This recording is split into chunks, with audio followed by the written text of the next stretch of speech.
Throughout these sessions, we've confronted one of the defining challenges of our time, and that is how to defend truth and sustain trust in an era where disinformation, manipulation, and technological disruption threaten the very foundation of our democracies itself. This gathering has reaffirmed the profound truth that information integrity is not merely a media concern. It is a matter of national security, economic stability, and democratic survival. We've heard powerful voices reminding us that access to reliable, verified information is a fundamental human right and a prerequisite for peace, justice, and sustainable development. This conference has not been only about talk. Tangible outcomes have emerged, including the endorsement of the Paris Declaration on Multilateral Action for Information Integrity and Independent Media, reaffirming our collective commitment to free, independent, and pluralistic information ecosystems. It has also endorsed renewed political and financial commitments to replenish the International Fund for Public Interest Media, targeting 130 million euro between 2026 and 2028 to support independent journalism worldwide. The establishment of a consultative committee to enhance coordination among states, civil society, and the Forum for Information and Democracy. And also, above all, a shared understanding that the defense of truth must now be a sustained and collective endeavor, transcending national and institutional boundaries. I'm pleased to announce that Ghana has formally decided to assume full membership of the Partnership for Information and Democracy. This decision has been officially communicated through the appropriate diplomatic channels, affirming Ghana's unwavering commitment to the principles of transparency, accountability, and open governance. In addition, I'm proud to declare that Ghana will become the first African country to make a financial contribution to the International Fund for Public Interest Media. This gesture reflects our conviction that independent journalism and reliable information are indispensable public goods. The time has come for all of us to translate our shared ideals into tangible action, to demonstrate genuine commitment to supporting public interest media and safeguarding the integrity of information. Together, we must work to win the global war against misinformation and disinformation. We leave this conference reminded that disinformation is not an abstract issue. It is shaping elections, it distorts public health response, it fuels conflicts, and undermines the fight against climate change. A decade after the Paris Accord, falsehood continues to erode public confidence in science and policy. If we're to build a sustainable planet, we must also make an informed public. Likewise, the dawn of artificial intelligence has transformed the information landscape. While AI offers immense opportunities for innovation, it also amplifies the risk of misinformation and economic disruption. Deep fakes, synthetic media, and algorithmic manipulation are reshaping what our societies perceive to be the truth. Our collective task must therefore be to harness AI responsibly, to promote transparency, and to ensure that technological progress strengthens rather than undermines public trust. As we close, let us be clear. Independent journalism is not a luxury, it is a public good. When journalists can hold their governments accountable, societies flourish. When truth is defended, peace is preserved. And when citizens can access reliable information, democracy endures. So the message from this conference is unmistakable, that the world must invest in truth as deliberately as it invests in infrastructure, in energy or defense. The cost of inaction will be far greater than the cost of those commitments. And so finally, let us leave Paris with a renewed determination to support journalists and institutions that stand for integrity and accountability, to demand transparency and ethical responsibility from digital and AI platforms, and strengthen international cooperation to protect information as a shared global asset. In the words of the late Nelson Mandela, a critical, independent, and investigative press is the lifeblood of any democracy. That conviction must guide us as we translate the outcomes of this conference into lasting global action. I thank you. Thank you.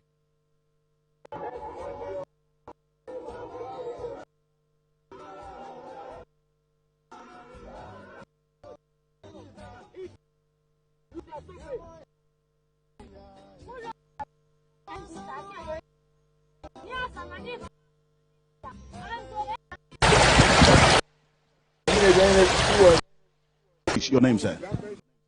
Dr. Samuel Amakwe. I'm 81 years old. I was a medical practitioner. 19. Yes. And you come trade. You are invested. That's why I bought. And now it's maturing in September. I need this money to look.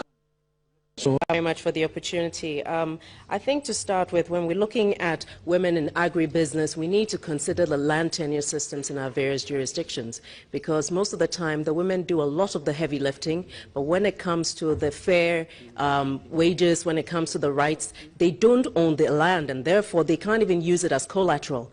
The studies show that women tend to pay their loans back more at high rates than the men do.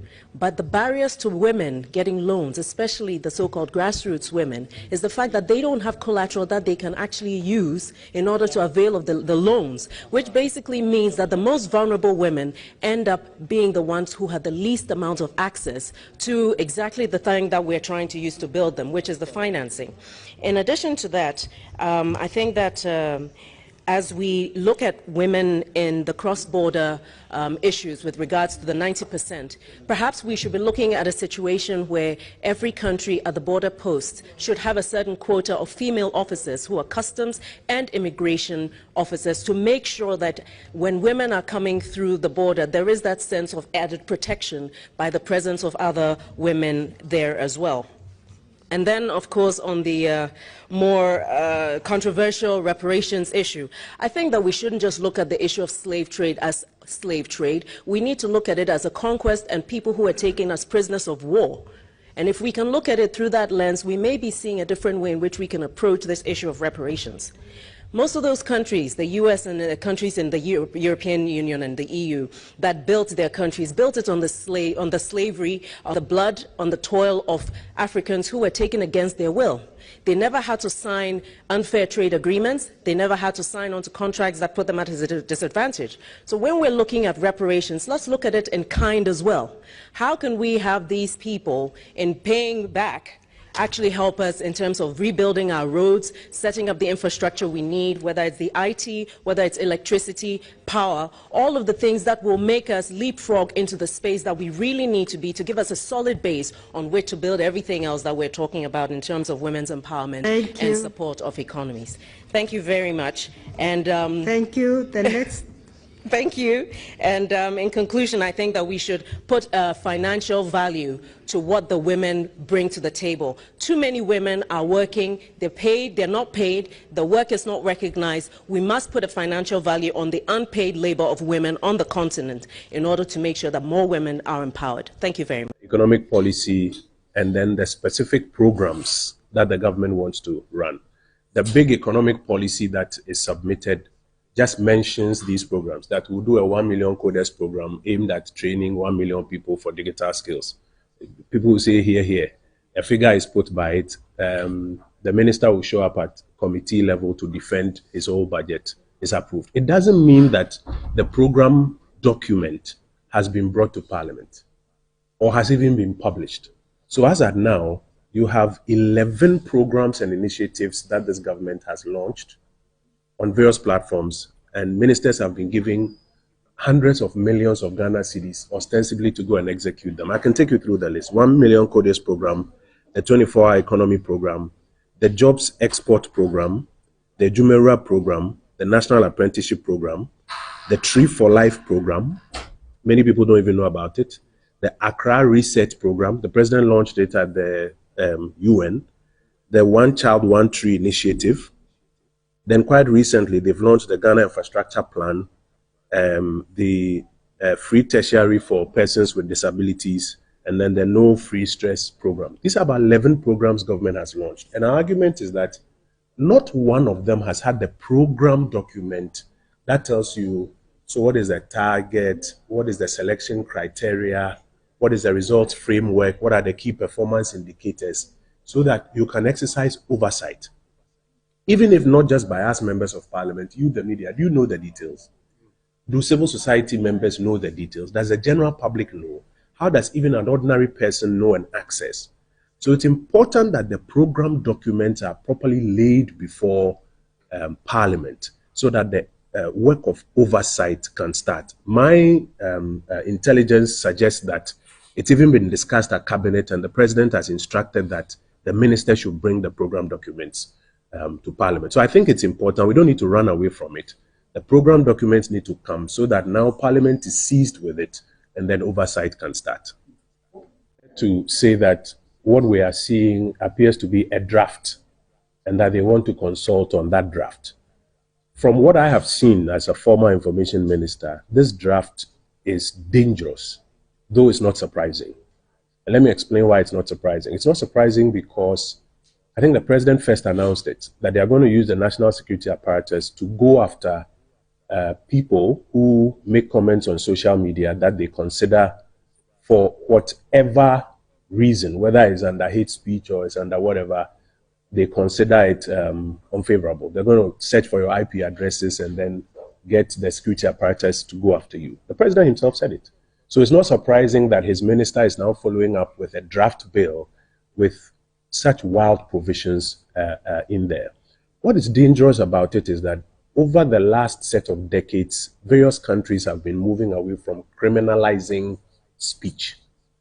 There are other remedies for speech that may be deemed unfavorable, most of them civil, but not necessarily criminalizing it. And that's why you would recall that even the Criminal Libel and Sedition Act was repealed by the Kufuor administration. There are still remnants of laws that still seek to criminalize speech. For example, this law that is being used a lot, publication of false news, with intent of causing fear and panic, is one of those laws that actually still needs to be repealed.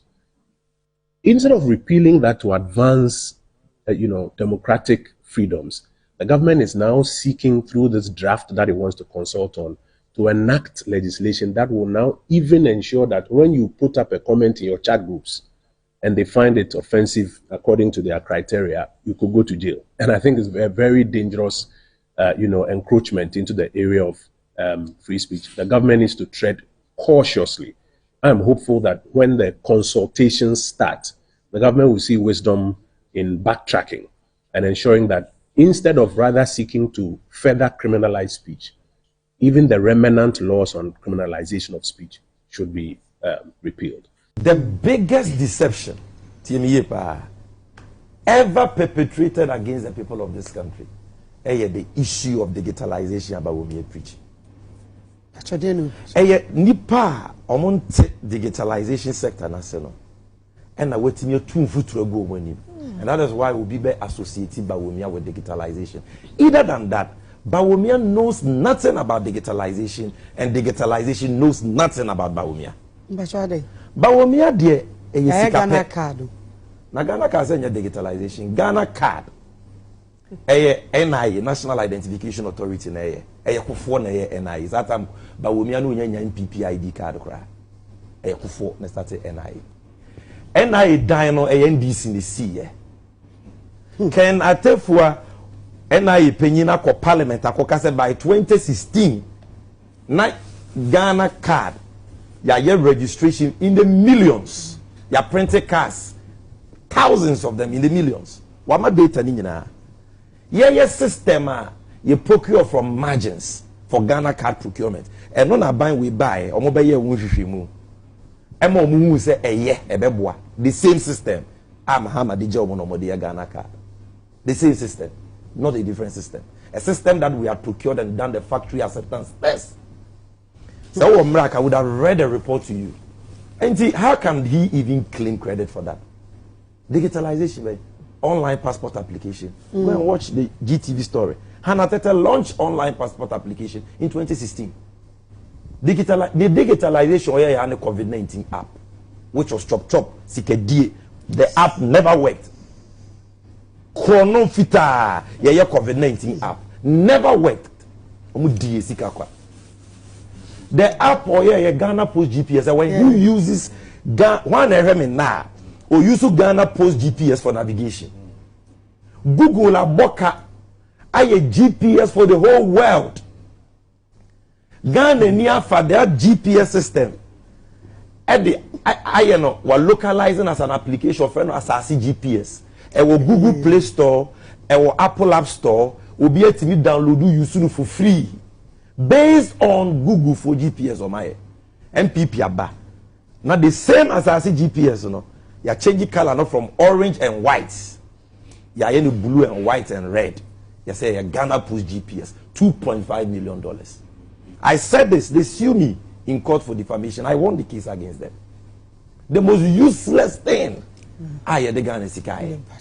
And it's there no name about digitalization. I thought useless. The app bank Kadia Kagana for pen say now dollar every 4 cedis 20 pesos to 17 cedis. But we answer me the app aba match $1. So as I say, and now economy na jija yenti offer no app mre. Look, you can't digitalization. Nyema miensa. We have many the infrastructure digitalization running on it. Okay. Then you have the applications. Then you even have the institutions. And then NCA Diana Rundi says one is here. Accra Digital Center with a capacity to accommodate over 10,000 people. John Mahama. Accra Digital Center. National Data Center. A 3-tier data center. One is here. John Mahama. There na buying we are here in the area of IT and digitalization that you can compare it to Accra Digital Center or National Data Center. There na they compare. For no crowd. These applications that are here, you know, without internet will they work. John Mahama say yes, see can't digitalization. And can what basso body, you know. And they can John Mahama, a man 99%, but we can be 0.1. Go and check. When he was deputy minister and later minister for communications. And I tell you, when you buy, you open Ghana up to internet. He, as president, laid fiber optic cable 900 kilometers. Fitema. Efam kuro mako 120 kusi boko. So that the people there can have access to internet. Okay. Accra, Tema Metro fiber 300 kilometers. In terms of the infrastructure you need to even power digitalization. But on the record, no ever. In application, there's a young boys, young way it will be a bit my application. Now your application, why there? I don't know why the application we in so no chrono application. Yeah, app. Yeah, top power. I know. App. But we why app. You use app and top power. Never one ECG sika more. App ya ba fe kwa na ECG boka. Yeah, the Ghana sika 1.4 trillion akutu ya app ka. O top power bia obi age kwabrane wa no 1 pound waje 0.9.5%. No ne ba wo mia ne nkofo akwakoche. Is that a digitalization? Digitalization. So you see, they are just deceiving. The only reason why Bawumia is talking about digitalization, Bawumia was IT. Pana Bawumia or background in IT or digitalization. No. I'm passionate about this because the deception is too much. Bawumia ko school of economics. Senka. Just 30 seconds. Senka Akufuado no pobi of a digitalization. MPP Bawumia on count. So manifesto. What does it tell me? The entire Kufuado say odi Bawumia buy and say Empress. Or say si deny hata. And nunti na makwa kofa brantie ya obua ko for Bank of Ghana say omra no meso CD nimu na dollar mra form na Ghana sika semunye ye. Wo buy ye, wo say watch dollar de na kwa to prison de won safo ma IG.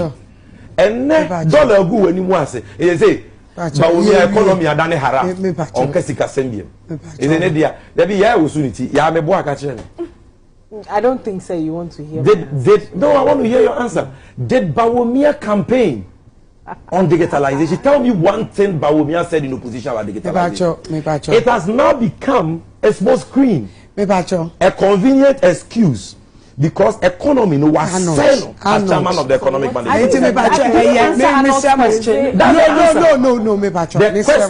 The question is that is it an endorsement? Say yeah promise digitalization in our manifesto. Are we endorsing? And I'm sure say na ba we no know digitalization when no be I'm trying to say say you can't digitalization you won't quite see a casa. Okay. The investment we have made in the area of IT and digitalization, they come nowhere close, and they're mabobono. And then sometimes it's a speaker leaders. When I see leaders in front shouting, that's not for leaders to do. If you are a good leader, you must have those who will do that for you. I saw them a while talk about LGBTQ and the Honorable Habib. Interesting times in Ghana. You were in Ghana. Parliament passed the law. Nana Addo Dankwa was in breach of the constitution. You didn't have the voice. He didn't read Article 106, 106.78. Read it.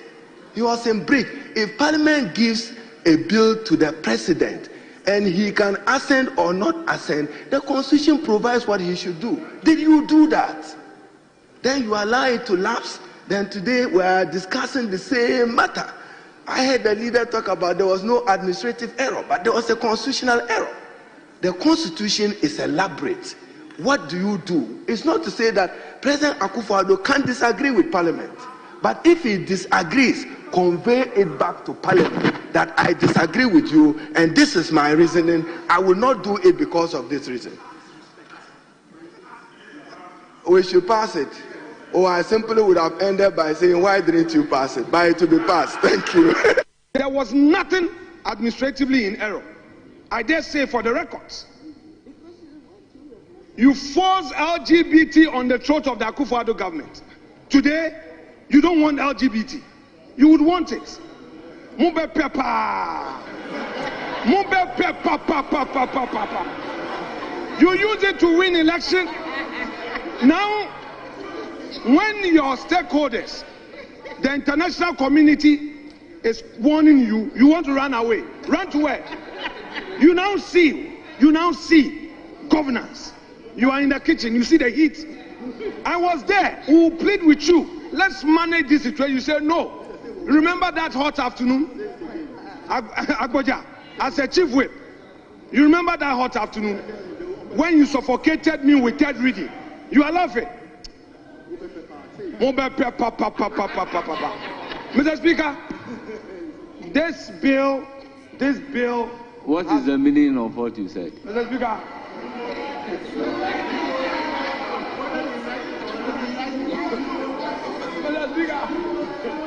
Mr. Speaker. Sometimes when I look at majority leader, it's not easy. It's not easy. Mr. Speaker, what I'm trying to tell them is that, you see, when they were in opposition, they forced this bill on us. Even when it was in court, they say the bill must be signed into law. We heard President Mahama, His Excellency. He said, oh, the bill, he's seen it, but he's referring it to the Attorney General. That was January. And then there would be, they will look at the very clauses, the aspect of criminalizing it and bringing a conviction and sentencing where the person must suffer a jail term. The very thing that you wanted it, he said, oh, they have to look at it. Asking NDC government, where is the Human Sexual Rights Bill, which had gone through all the processes and approved? Today, the majority leader is telling us that Speaker is not aware. The clerk is not aware. And the first deputy speaker is saying he's not aware. But he chaired the committee that approved this bill as private members' bill. It was the speaker who approved this same bill and director for gazetting. It was the clerk who wrote the letter accompanying the gazetting. So why is everybody saying they are not aware? Suddenly, this goes clearly to indicate that there seems to be a clear attempt by NDC government to run away from this bill. And we're asking the question, why are they running away from this bill? A bill that they thought was important yesterday must be important today. Even more so, recent developments have heightened the discomfort of Ghanaians. At the time when we began this bill in 2021, we never had two South African gay couples coming to Independence Square to openly kiss and declare themselves gay couple and declaring independence and freedom, calling out every practitioner of LGBT to show up. We did not see that. But under President Mahama, that has occurred. So we are demanding that that bill must be reintroduced today. An addendum must be raised for it to be brought back. We will not allow NDC government to run away from the bill. It's a bill that is important to all of Ghanaians. We all know the propaganda they put up to this bill, the lies they peddled. But we passed it when we were in government. Why are they running away from passing the bill? We are demanding that the Human Sexual Rights and Family Values Bill be passed now. Be passed now and not deferred to. Human Sexual Rights and Family Values Bill. My recollection is that it was passed by Parliament already. That's my recollection, that we passed this already as Parliament. We passed it. And the issue was giving it a presidential assent. So that is where it should be taken up. I don't see why anybody should bring us a bill that we have passed already. I think the step is to push for it to be given the assent. Yesterday I saw it on the order paper, and then I was asking myself, I said, but who brought this? And really, a bill that we have passed already, you haven't convinced me that, you know, there's a need for us to work on a bill that we have already passed. So in all sincerity, and I like to be very, very frank and open, I did ask the speaker, I said, Mr. Speaker, but this bill was passed, and why is it on our order paper again? And then the speaker himself also expressed surprise finding it on the order paper.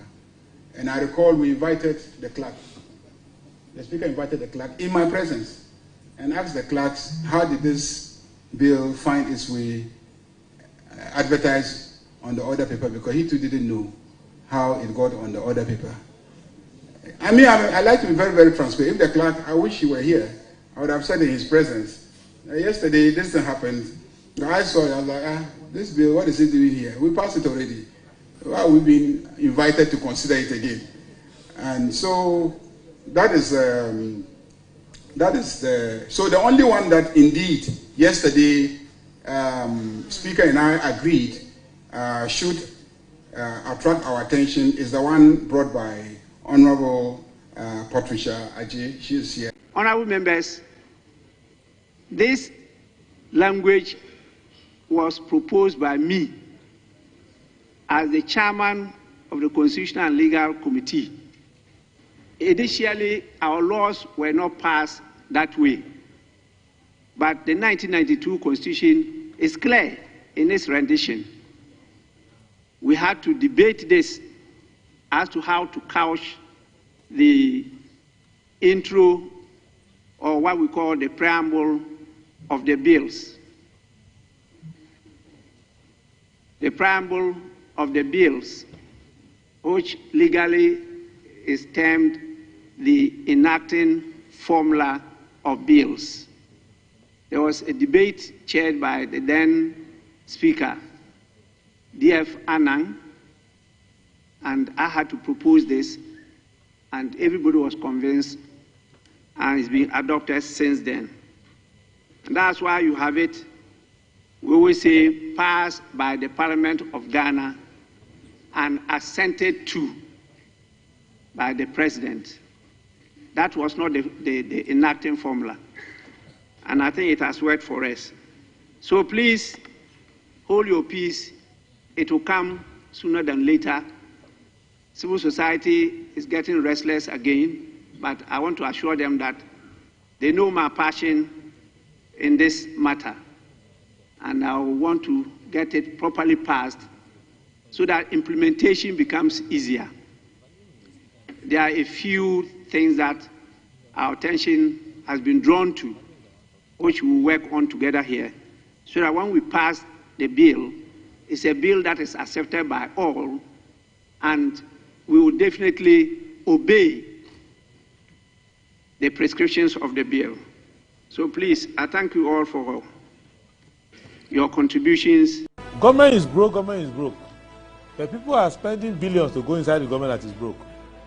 Have you ever seen a minister who resigned because government is broke before? Government has no money. Have you ever seen a governor who said, ladies and gentlemen, when I was elected, I thought the government had money. Now I discover government has no money, I resign. Have you ever seen it? Government has no money, but they are bringing money out at election time. Where is that money coming from? So they are lying. What is happening is that there are two types of wicked people in government. Type 1, they eat current money. Any money they find in government, they will eat it. They are wicked about that one. There is type 2. Type 2, they eat current money and future money. They will say, my term will end next year. When I leave, how will I eat money? Let me borrow money now and borrow money of the future and eat it now. Well, a very good morning to you and you're welcome to the program. It's the 3rd of November 2025. People say whenever it's November, it's Christmas. I don't know how that calculation happened, but yeah, you're welcome to November. Gradually, we're hitting the end of the year, and we thank Almighty for giving us another opportunity to be discussing the matters of the day. So with the directive principles of state policy and its guidance, you have an opportunity to join the conversation here on the platform. My name is Anil Fompofo. Let's go through the headlines of the papers, and then later we'll get into discussions. I start off with a daily graphic, and it says, Victory Bible Church climaxes 40th anniversary. Under microscope for revenue leakages, Ioko Minerals Commission probe mining companies. We also have Madison Alumina welcomes President Steinmeier to Ghana. The Ghanaian Times newspaper.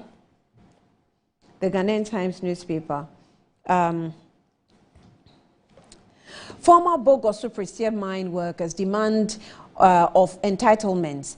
RIPS launches book on Ghana's demography. FBCI 40th anniversary Thanksgiving service. President Mahama urges church-state partnership. Africa must lead its own preach agenda, VIP. Uphold integrity, respect rule of law. Deputy Defense Minister tells soldiers. Daily Guide. Ex-Bogoso Prestia mine workers demand entitlement. Is BOG printing money to fund Gold Board MP quizzes? Ken focused on youth job creation. Wife. That's Kennedy Japan's wife, right? Okay. Mahama cancels SML contract. Lightwave refutes health minister's allegations. Matter will not go to rest. We'll see about that going forward. The New Crusading Guide. The New Crusading Guide. Ghana will not burn, Bishop Taki Yaboy declares, as VPCI celebrates 4 decades of impact. Over 1,000 job losses loom. Over 1,000 job losses loom. Workers cry as a Chinese national take over Pambros land. It just reminds me of this issue about the Chinese or the China malls. I think calls have come in, and authorities must hear this, that we have to check all the China malls. All of them, if we can even extend it to all other foreign malls or foreign national malls, whatever they are, other Chinese or the other ones, they are hookah. There are other Lebanese malls. Check those malls, because I think it's better late than never. The recent one that happened in Kumasi, the new China mall that actually was raised down like hellfire, the National Fire Service says that they had combustible materials that were used for the structure. There was no fire extinguisher.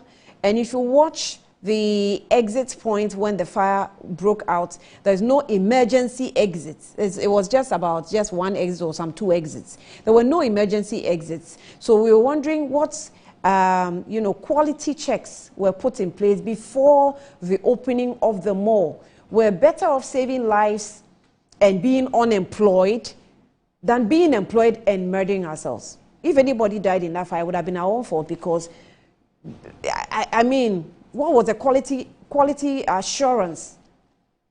Checks before the malls were open. So let's use this, I think, as an example to check all the China malls. Because China is China, sometimes some of the things you can't take away from them. They run away with a lot of things. So let's stop doing the or. Like I wrote on social media, the owner of the China mall, I saw the KMA boss, trying to hug her, console her. We understand. But let's start investigating this matter. Was she herself involved? I don't think that is about emotions. I mean, I'm more probably emotional than a lot of you, but we have to check on the malls so that we protect the lives of the, as we say, ordinary Ghanaians, right? Okay, so that's just a bit about the malls. But other headlines on the New Crusading Guide, it says a Galamsey scandal erupts in Etiwa East. NDC activists demand DCE removal. As Gracia Mahama pays MP skips executive COS. Another setback for Kofi Anum family as court dismisses stay application against Manuel Gray. Lightweight sets record straight over false claims on LHIMS. The insights. SNIT urges pensioners to use their digital channels for quick services. Africa must fund its own education. APAC insists. Mahama acts falls. SML contracts terminated. New ally table to revoke mining in forest reserves. The slow collapse inside Ukraine fading war efforts. Mahama investment drive gains momentum with Indian giants on the horizon. Rice farmers cry over poor markets, urge government support. The Herald newspaper.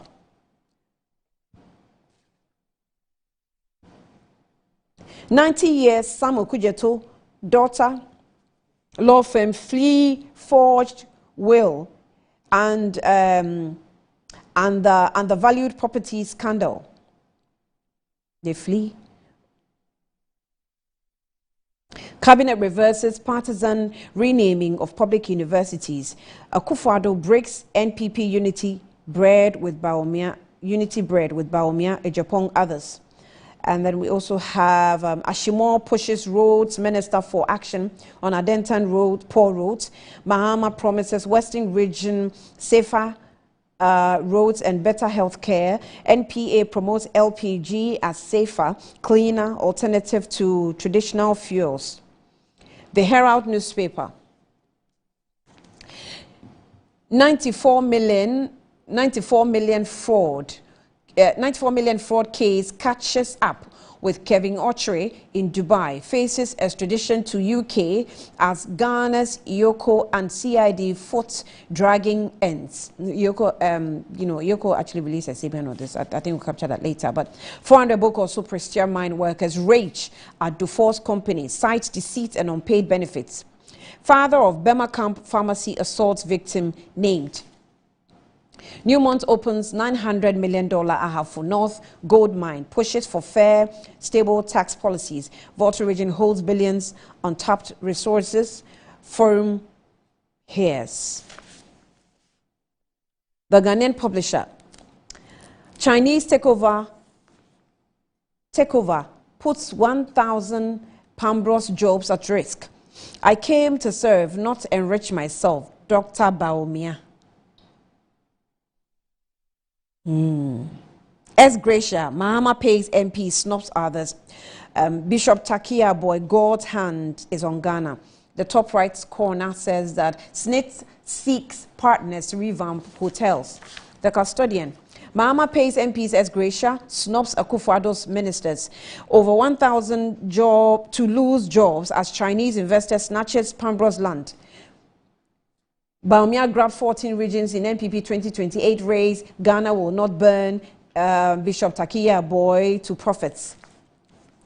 Eric Opoku advocates youth-centered investments in agriculture. The Inquisitor.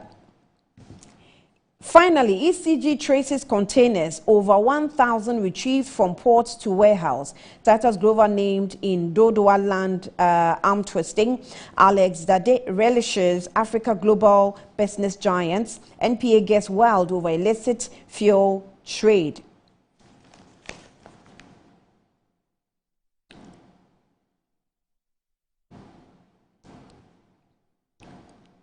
The Metro Lens. The Metro Lens. Primpack, Pupils, MDHI bill size threats to press freedom. Baumia dominates 14 regions with 63.8% in latest APL polls. Police seize 18 compressed slabs of suspected Indian hemp in KFC drop-off. Wenchi Traditional Council invites President to Queen Mother's funeral. Hey.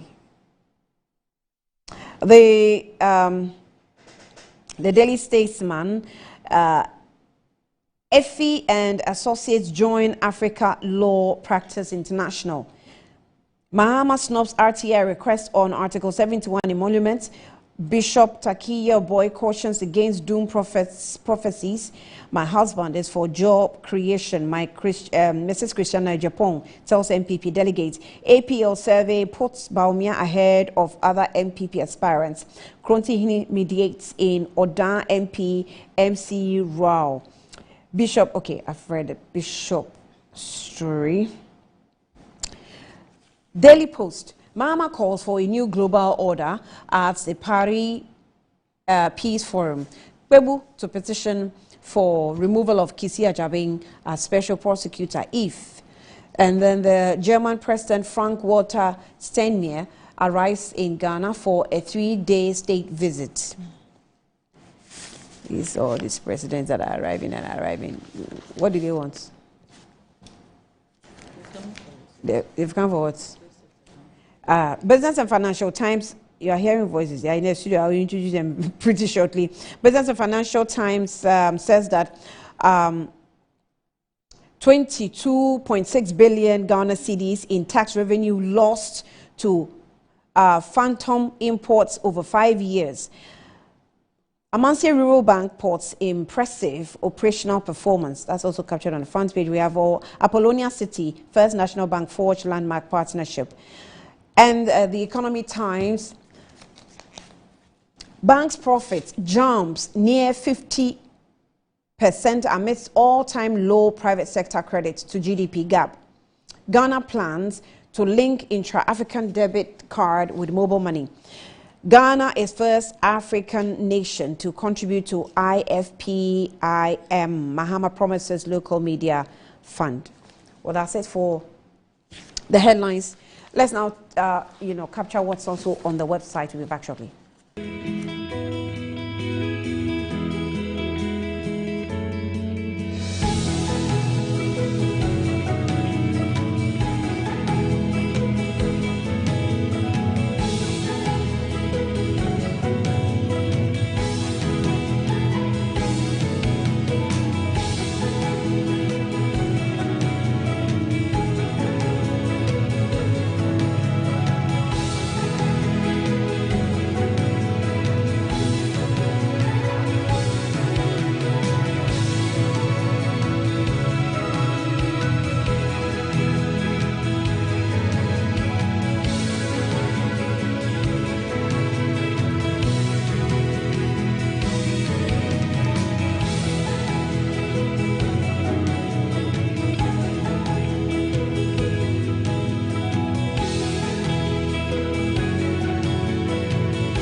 Sometimes the unexpected happens and the hero falls down in his own story. But he needs not stay down for long.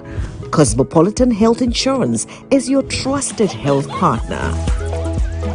Whether an individual building a business, with Cosmopolitan Health Insurance, your medical care is our concern.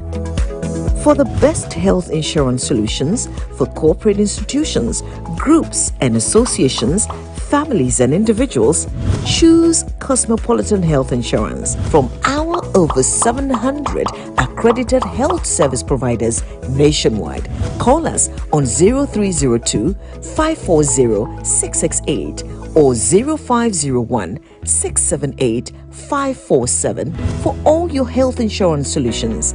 Cosmopolitan Health Insurance, your medical care is our concern. I'm a branch manager. Of course, I accept only quality and affordable printed souvenirs for my promotional campaigns. I'm the head of academic affairs of a very important institution in Ghana. Of course, we only deal with quality, reliable printing companies for our institution's printing materials. I'm talking about appointed time printing. Appointed Time Printings. We take pride in our extensive print scope that transform your ideas into captivating visual masterpieces. We delve into the core objectives and vision of each print project. Precision printing is at the heart of our printing process as we meet your tight deadlines. Our rigorous inspection, color verification, and overall printing excellence are assured. 20 years of printing excellence. It's always a pleasure working with you to create a vibrant, dazzling printing experience that gives you a masterpiece. Appointed Time Printing, your world of quality and affordable printing. Brush, brush, brush, brush, brush, brush, brush, brush your teeth. Brush, brush, brush, 2 times a day. Brush with Kel-Kit. Hello, my friends. My name is Kel-Kit's toothpaste. Wow. I was made to be gentle on your gum, but protected. I will protect your teeth from cavity, make your teeth whiter, stronger, keep your mouth fresh all day. And best of all, I'm strawberry flavored. So put on a smile and try me. That's amazing. Just try me. That's my job. If you say so, jump on my brush. Makes your teeth stronger, chicky chicky whiter, chicky chicky stronger. Yay! You did it! I'm glad you like your new toothpaste. Don't forget to brush both day and night. Kel-Kit, happy smile.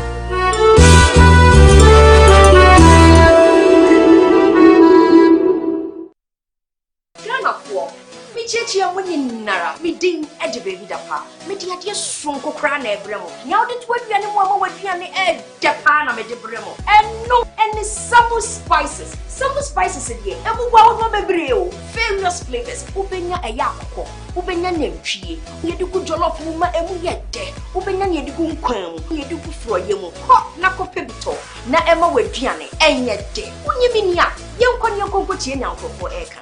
Autant your communication, you all enjoy Uduba, that Samu spices. What in the essence, don't fight. I'm going to get it. Samu spices in a Sabi, Daddy so say. Samu spices, Munsam. Samu spices, Yama chicken. Samu spices, Yansaka. In Sanaka in Kitswa, measure 10 grams. Your chicken, spaghetti, garlic and ginger, stew, can jollof, and the flavors of Fodobebre. Samu spices, Yansaka. FDRJ Jadien Kratoyatum. Andesaba, a woman did ma, and came Guanamaba. Oh, Jose, and I made the SMS. Can any pan, Nasana, Michiana, what me? A drain I didn't quano, Kingdom Garlic Bitters. No, more benefit. Me benefit wine. Also, what told dear? I blew the smile, I brent Mishuve. One antique crown our bread. No Kingdom Garlic Bitters and any capsules. Nanya, what ya bribia. Kingdom Garlic Bitters and the capsules. Assembia you. A devil when I'm when I say, send your name, your wife complain one personal. Kingdom Ginseng Power Capsules and tea. Say, see, I'm password. Kingdom Ginseng Power Capsules. A many genius from Debefi, Abrebia. Obebia o de poor hauno. Edro Bakupa Wihiane Tremendous Capsules. Tremendous Capsules. SS Yuma Obesima. Edno you when you be a ton Robia. Kingdom Herbal. No challenger.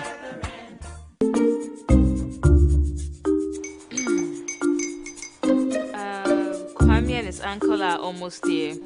Wait a minute. This one too, your friend Kwame. Wait, Kwame. As in the same Kwame again? Yes, Mommy. The second coming. Into all this tension just to reintroduce that broke boy from Kaswa. Why would you deceive the family like this again? Now I understand the whole delay. Troll from Kaswa dear. Why wouldn't he be late? Or be late? Of course.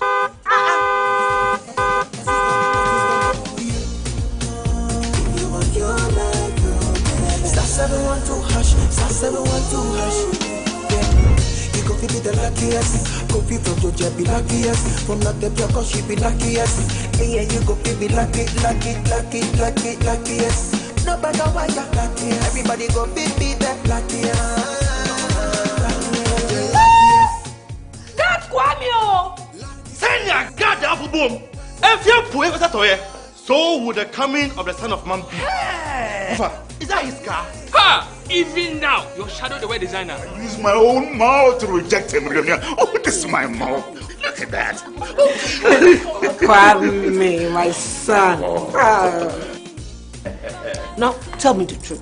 How did this all happen? Oh, Mommy, simple direction. Mr. Goodluck no check me way. Yeah, man. Easy car. Or dial star 712 hash. The devil is a liar. He picked his ticket and entered his lucky 5-digit number. How much baby? Oh, how romantic.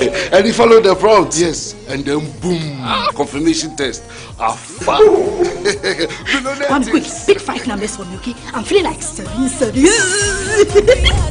Dial star 712 hash. Choose your ticket. Enter your lucky number. Follow the prompt and let destiny handle the You see how they love you now? Yo, do you have family payment? Before December, may release a motivational album. Patapa, my super. This promotion is regulated by the NLA on the Korean.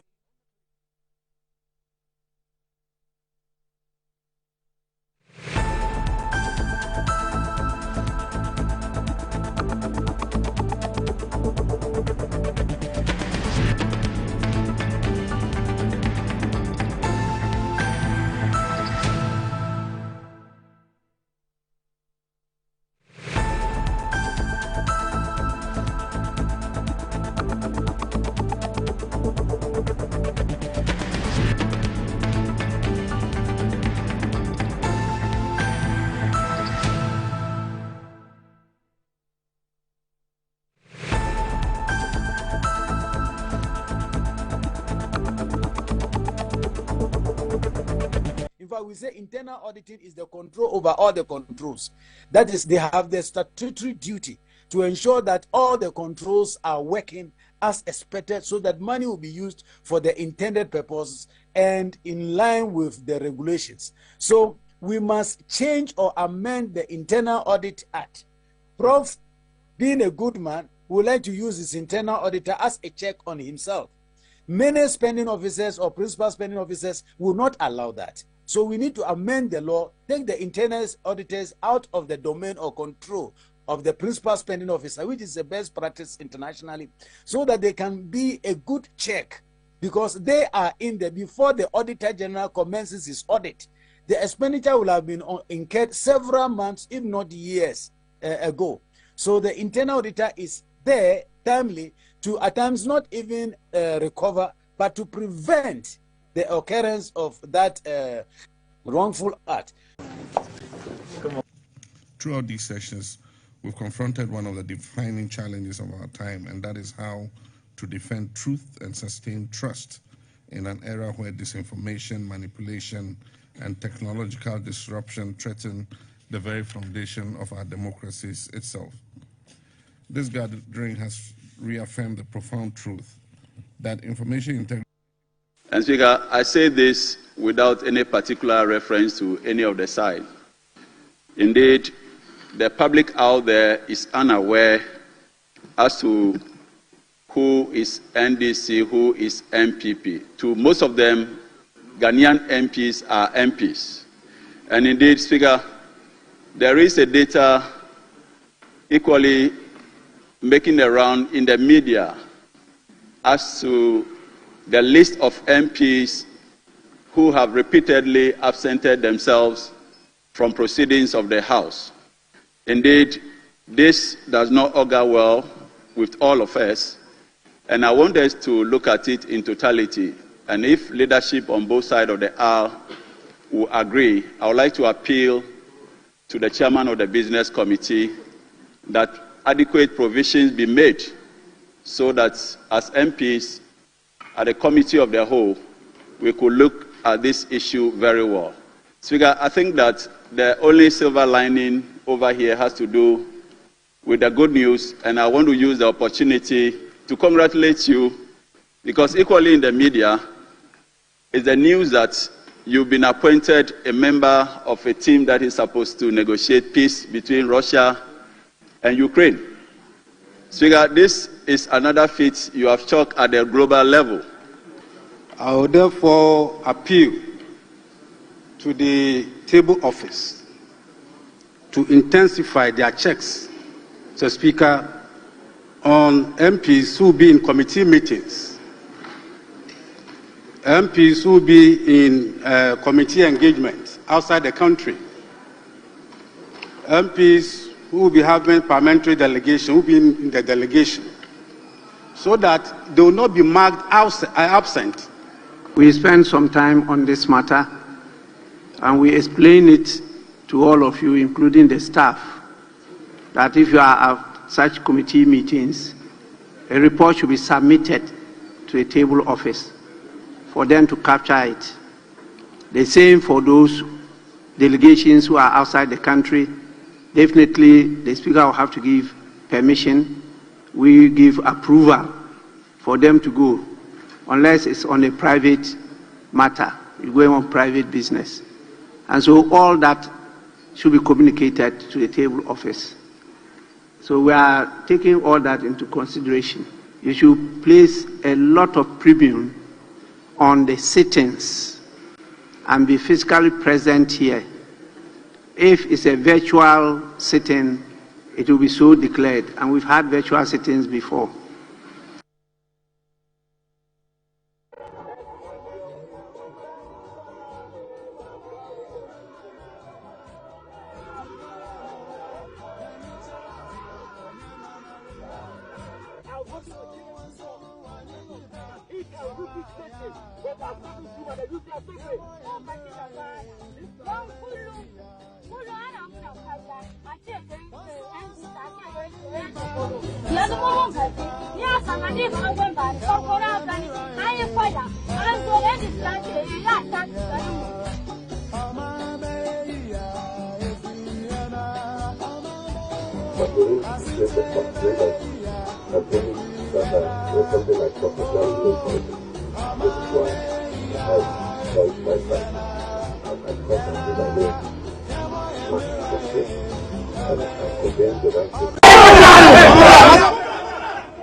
Welcome back to the program. It's Good Morning Ghana, and right, I'm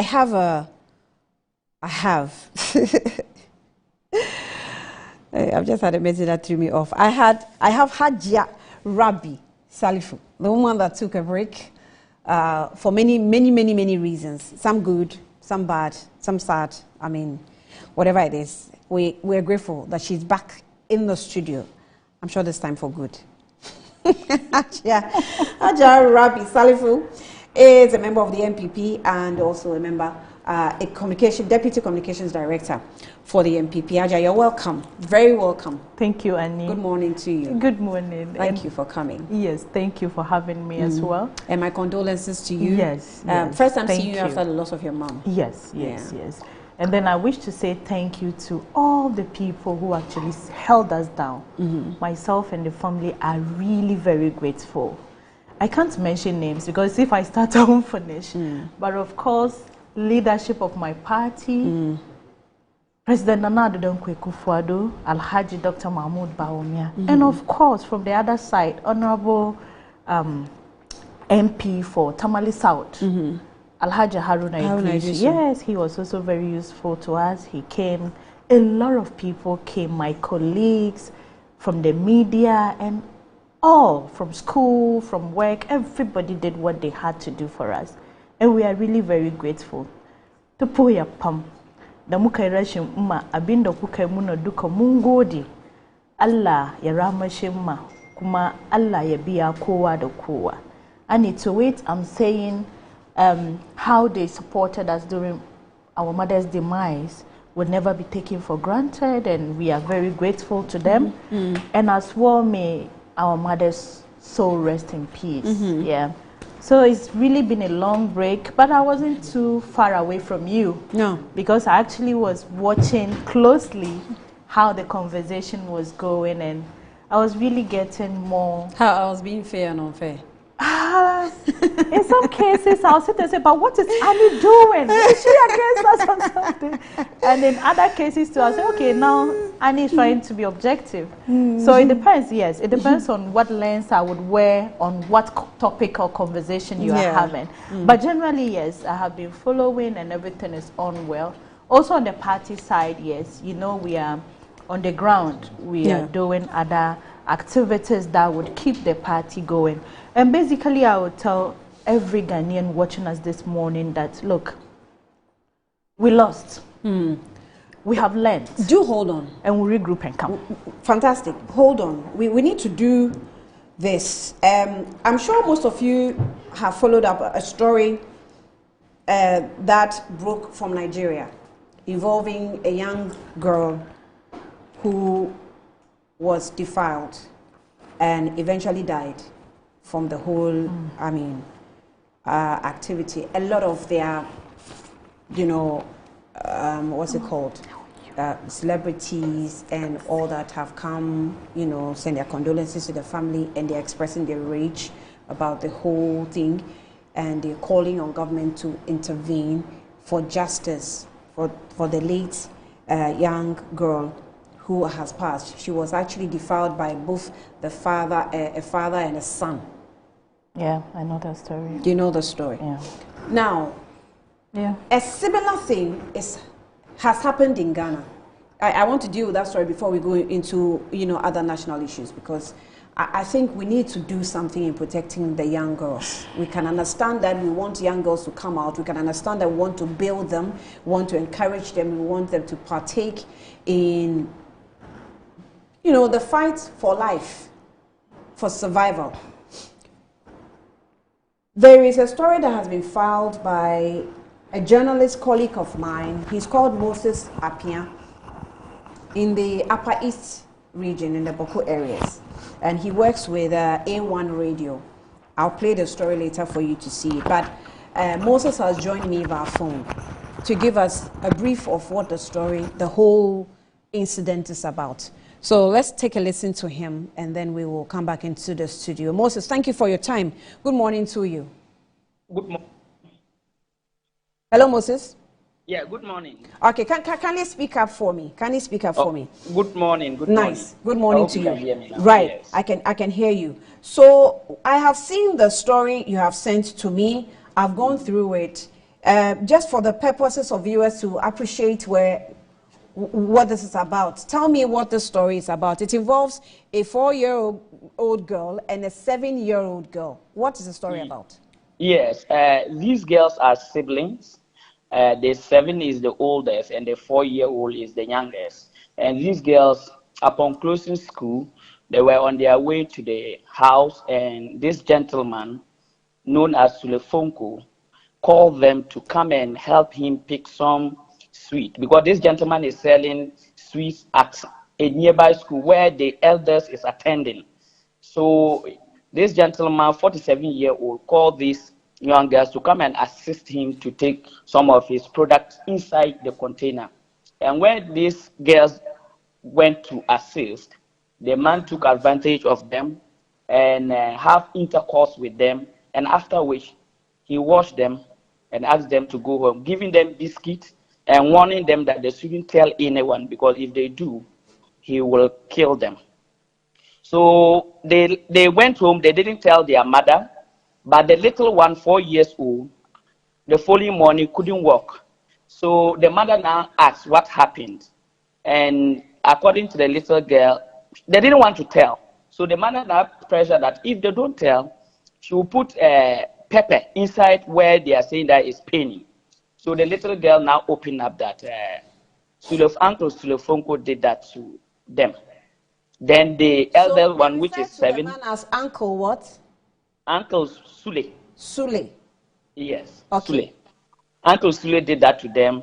Then the elder one now opened up that that's not even the first time that he has done that to her, because that will be the second time. And Uncle Sule normally tells them not to tell anyone. So that's where the mother too, who lost the husband 2 years ago, but now staying with the husband brother, now informed the brother that this is what is happening to their children. So the brother too, for the beginning, didn't want to take the issue seriously. So the teachers got hold of the issue. Then they went and report, because according to the teachers, that things like that has been going on, but they have been keeping quiet. But this particular time, they will not keep quiet again. So what the teachers even did initially was to close the shop of the man, that is Sule Fonko, and go and report to the police. The police also gave a medical report form to go to the hospital to confirm whether indeed what the children are saying is true or not. So they went to the hospital, and according to the doctor, which I have the medical report, the doctor confirmed that yes, there were some form of penetration injuries among the two of them. And they even asked that before they will even proceed, they have to bring this man, the alleged man, now an abuser. So they brought the man. The man initially didn't want to go, so the uncle of the children uncle now called some youth to come and at least bring the man to ask whether indeed this man did that to his daughters or not. So the man confessed that it is true that he don't even know what came over him, that he made that kind of mistakes, according to what the lady told me. So they said that now what can they do, because they are asking, the doctors are asking that they should pay some money and all that. So the man agreed that, oh, he will foot the bills, the medical bills, and actually gave them 3,200 to pay the medical bills, and asked them that they shouldn't report the issue to the police. So when I got hold of the story... So initially he actually admitted having committed the act. Exactly. Okay. What does he sell in his shop? Biscuit, toffee, and those kind of things. Things that children like. Okay. Yes. Okay. I like the way you put it. So when they got to the hospital, the doctor even also, according to one of the teachers that I spoke with, that the doctor even said that he is happy that they brought the issue, because this is not the first time that issues about this particular man has come up. So the doctor, upon the examination and all that, they gave the medical report to them to go and give it to the police. So when they got the medical report, they went back to the police, and the police asked them to go to DOPSU. And you know, the volatile nature of Boku, they have to come to the regional DOPSU office. So the regional DOPSU office, when I also follow up, according to the one in charge, she told me that yes, she's aware of the incident, but they have also written an extraction form that they should arrest the man. But more to the point, according to them, they only have one CID officer in Boku, and even that particular officer is staying in Bolga here, the regional capital. So it's difficult for them to even affect an arrest. So as we speak now, the man is walking, and even this morning I called the mother, and the mother said that yes, they are just coping, but time to time she sees the man walking in the community, but they are worried. I've just had private chats with the DOPSU officer in the person of ASP Mariam. I don't know her other name. Are we money? Hello. Are we money? Mariam, are we money? Mariam, are we money? Are we money? Yes. Okay, so I've had a discussion with her. She has refused to speak on the issue, and she has also denied knowledge of the matter. Is the police aware of this case? For me, the police is aware because I have the police report from, yes, the police report from and the extraction form. I have all of that. So, and I'm even surprised that... I'm sorry, hold on. Who reported it to the police? The teachers of the school, the 7-year-old teachers. Okay, so the police is aware. The police is aware. Okay, continue.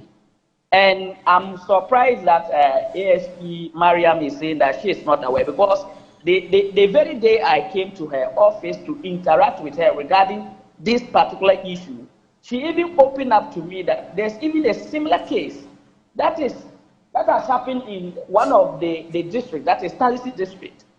And they are actually doing their best to make sure that they affect the arrest of these people. And she even told me that off record that they are working hard, but because the case it involves a lot of things, they just want to put matters in place. And she will not open a lot to me now, but as and when they see the man, they will effect that arrest. And more to the point, they don't have a picture of the man, and that is their challenge now.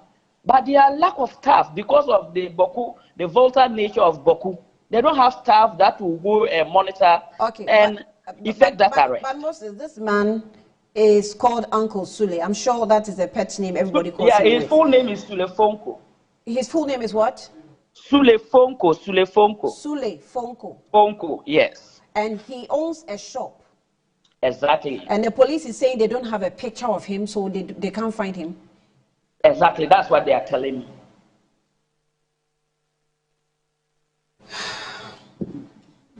How did you get to speak with...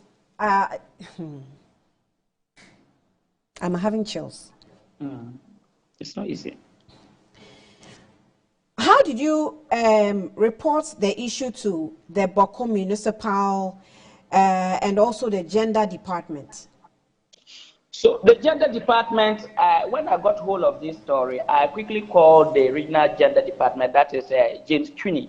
He is in charge of the Gender Department, and he too was alarmed, but he told me that because the DOPSI is currently in charge of the issue, he will follow up to see exactly how they will go about it. And he assured that he will make sure that they follow to the latter. And one of the persons that has been active in this particular issue is the girl child officer in Boku municipality, because she has been vocal about it, and she's the only one that I must say that is more serious about this issue. Every day she will call to find out how far with it, where have I reached, am I hearing anything? Because the children, as we speak now, they are no longer going to school. They are in the house. I've seen the reports, the medical report or police report, something like that, in your report, in the video we shared. And I've seen lines of the children, you know, suffering from bleeding from their private parts and things like that. So I cannot, you know, fathom how children of that nature are going to be able to be in school. So I appreciate the fact that they are home. But are they still receiving medical treatment, and who is footing the bills? The last time, this morning, actually I didn't ask well, but the last time I have the interview with them, they told me that the following day they will be going to a hospital because they have asked them to buy a particular medicine. And as they speak now, after the man gave them that 3,200, that is all. They haven't heard from the man and all that. So they too, they don't have any resources. So equally, they were just begging. And it is difficult. It's difficult. And okay, so finally, we know that Sule Fonko is still working free. After admitting that he defiled the children. Exactly. He admitted at the hospital or to the police? He admitted to the family. Admitted because he followed the family to the hospital because the doctor said that without seeing the perpetrator, he will not proceed with the the treatment. So the man followed them to the hospital. Right. Moses, I will leave it here. Let's just pause. I will engage you again. I'm just moving forward. You mentioned the girl child coordinator. Yes, officer. So let's go and speak with the girl child officer now. I'll get back to you. But viewers, you have let's play an excerpt of the video of Moses's report as we try to speak with Matilda. I'm a practice in the studio. I am so sorry that you met this story. I couldn't sleep over it for, I think, maximum of 2 days. I was waiting and anticipating this interview this morning, so apologies for that. But let's have that video. In a small, quiet corner of Posum community in the Boko municipality, a 7-year-old Dorcas, not her real name, struggles to walk properly. Her pain runs deeper than her steps can reveal. Behind her timid eyes lies a horrifying tale of betrayal, abuse, and a system that seems to care too little and too late. On 2 occasions, a 47-year-old man known as Sule Fongo, a familiar figure selling sweets from a container at the Elumudin KG Primary School, exploit her vulnerability, not only her, but her 4-year-old sister.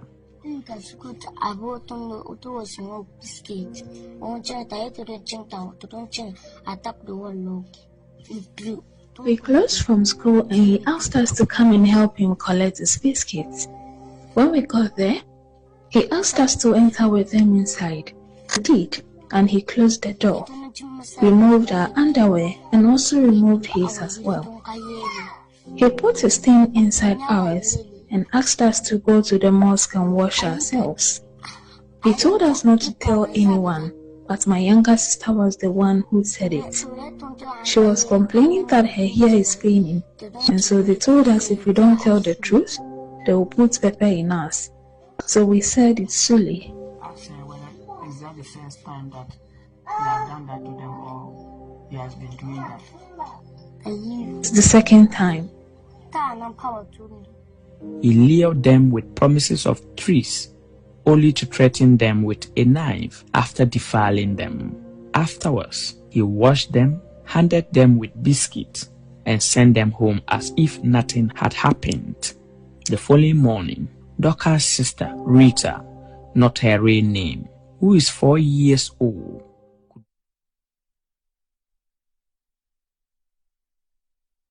who sells sachet water to feed her daughters, was alarmed. When gently questioning failed, fear forced her into a desperate act.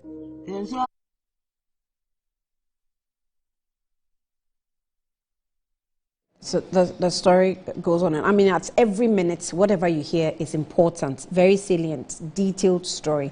And we thank Moses for exposing this situation. But let's go to girl child.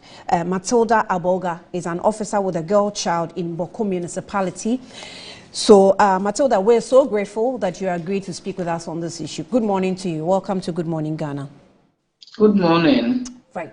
We've just had a chit-chat with Moses, who filed the story, and we want some confirmation from you and how far you have gone with this defilement case of a 4-year-old and a 7-year-old siblings. Yeah, actually, that day, at a meeting somewhere. I'm sorry. Kindly position yourself properly. I think your line is just muffled. Hello? Yes, I can hear you now. I'm saying that day I was at a meeting and the CISO called me and told me that this was what had happened. So I told her that, okay, she should get the head teacher of the school to write to the office. She should help the parents to write to the office. And so when the report was brought, I went with the child welfare officer and then 2 CISOs to the school. From there, we went to the house to see the parents, the mother of the said children. Then after that, on our way back, we stopped at the police station and were told that yes, they were aware of the case. But because of the situation of Boku, they couldn't do any arrest. So they were waiting for the regional people to come and do the arrest. So I went further and asked the head to write a report, pick the medical report and attach, give a copy to the office, and then take it to the region. And that was what they did. They invited the girls and their mother because according to them, they wanted to hear from the girls. That day, that particular day, that day in question, I went home for something. I'm from Bolga.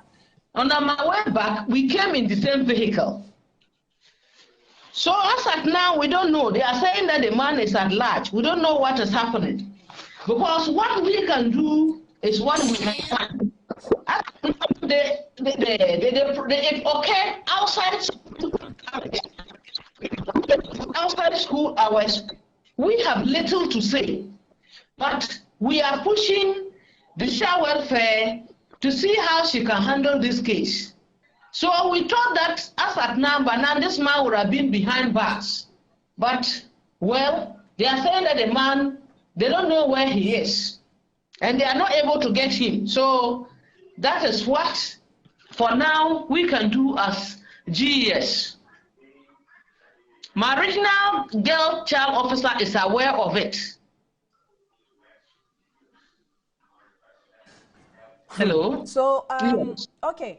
So we're told that the girls are home now. They are no more in school. I'm wondering if you are also following up with their medical care just for their safety, for safety reasons. I don't know if we're treating them. And then we also know that the police was not ready to, in fact, we called the police. They spoke without us off air, but they are not ready to, you know, confirm the story on air.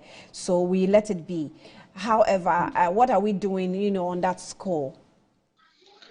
Yes, what we are doing, what currently, as you are saying that the girls have stopped schooling, I'm not aware of that. Because the CISO, the school, visiting the school, and I know that the girls.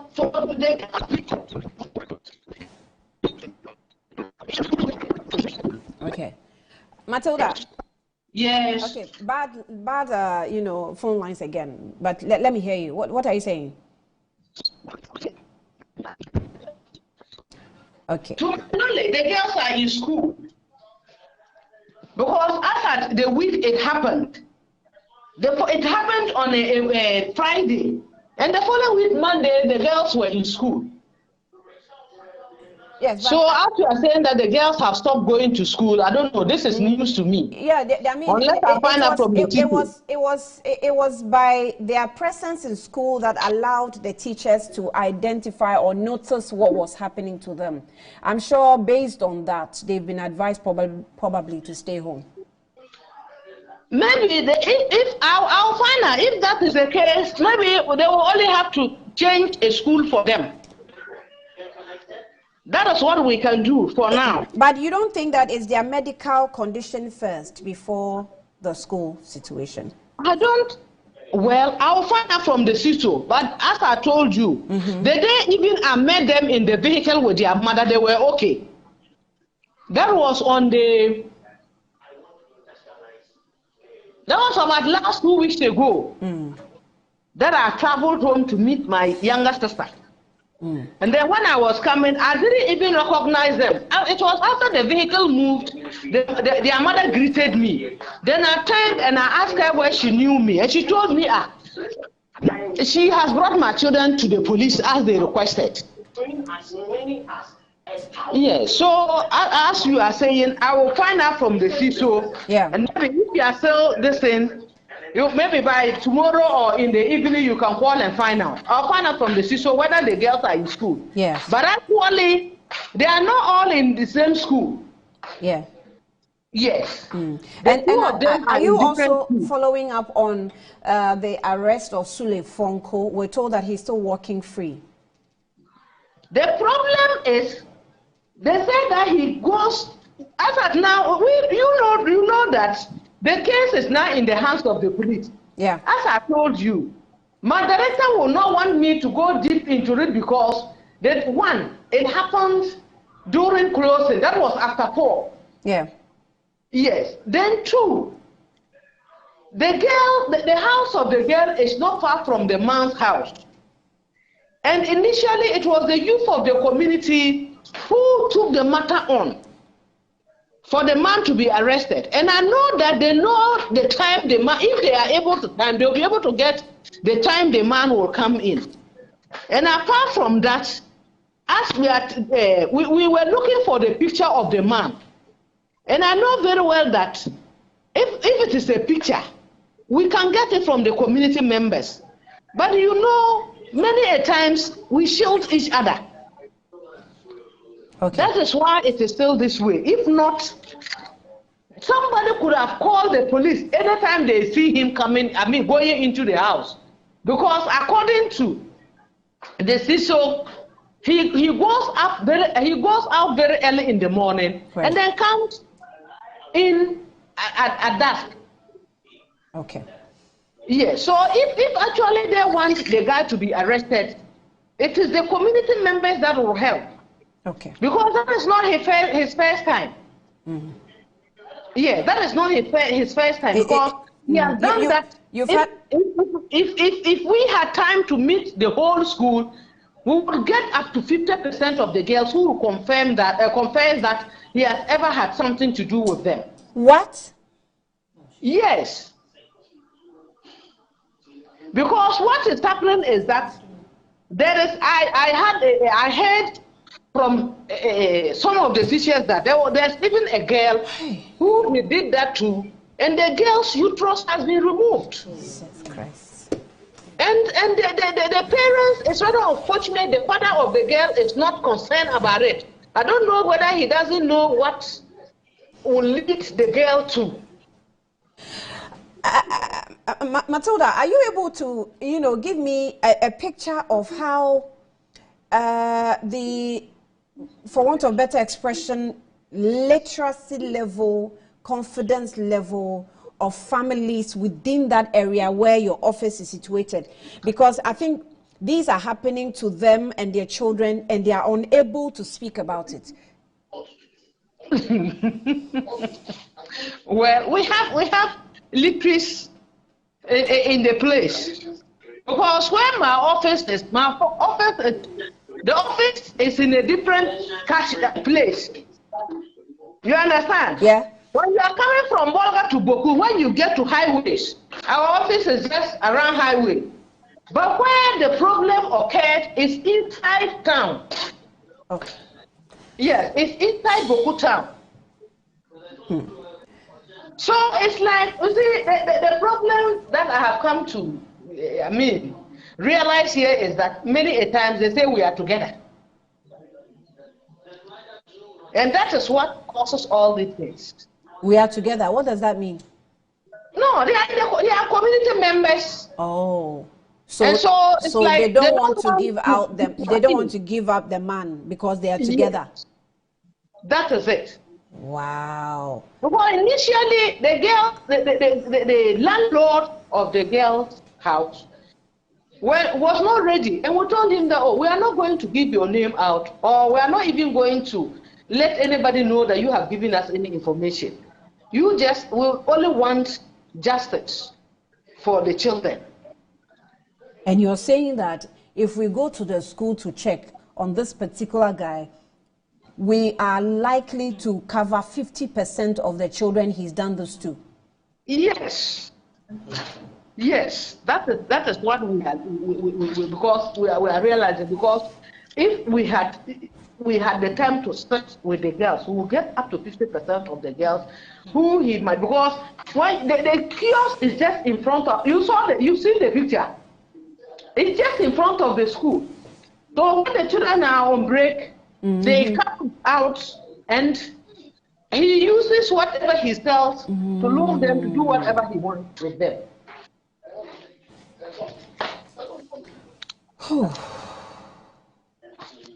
Matilda Aboga, thank you so much.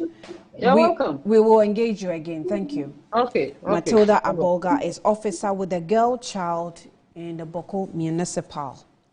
We have a lot more people we can speak with, trust me, but trust me, it might take almost all the time. And it has to do with lives, it has to do with the future of our children, it has to do with, I don't know if I should say morals or madness, or what how should I even describe this? I mean, I know I'm, okay, let me engage you. Let me engage you. I'll start with you. I'm sure Amma cannot speak now. Let me engage you. Why do you think Amma cannot speak? I'm seeing how she's slouching in the chair. So what makes you feel I can speak? Well, you were here, you have established, you have settled. It's better. Are you sure? You can handle it better. I'm fine, I can, although I'm broken. But I can, only I'm horrified. And you know why? I have 4 beautiful girls. And then looking at what we just heard. Okay, my producers are saying something. They want you to breathe on the matter. Be back shortly.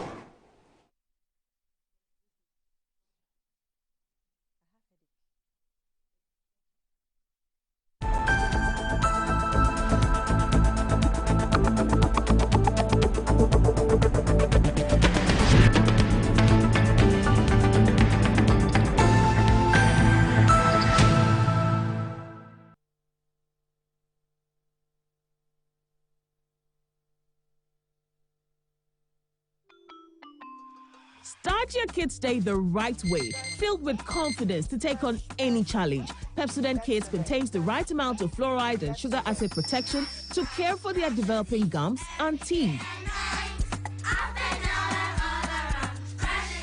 Grab either orange or strawberry so they brush with the sweet flavor they love morning and evening. Pepsodent Kids, giving your children a bright smile for a brighter future.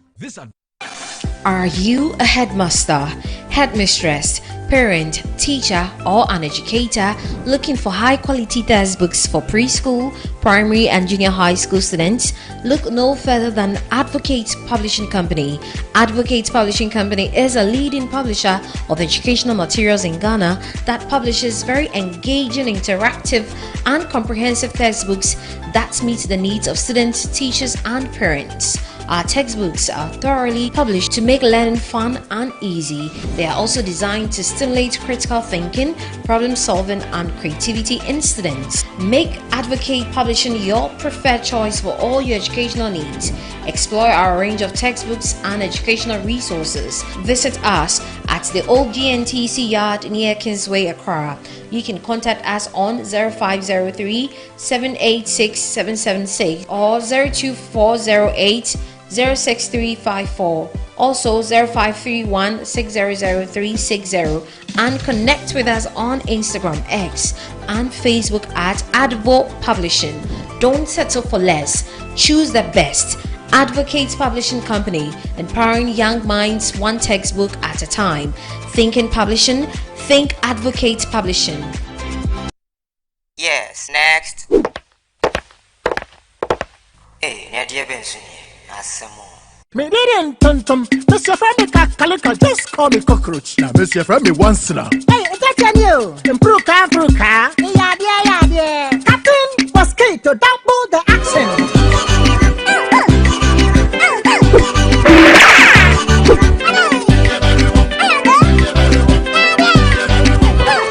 Me did this sasso spray. Mr. Friendly sasso quell. Yeah, go to my sasso.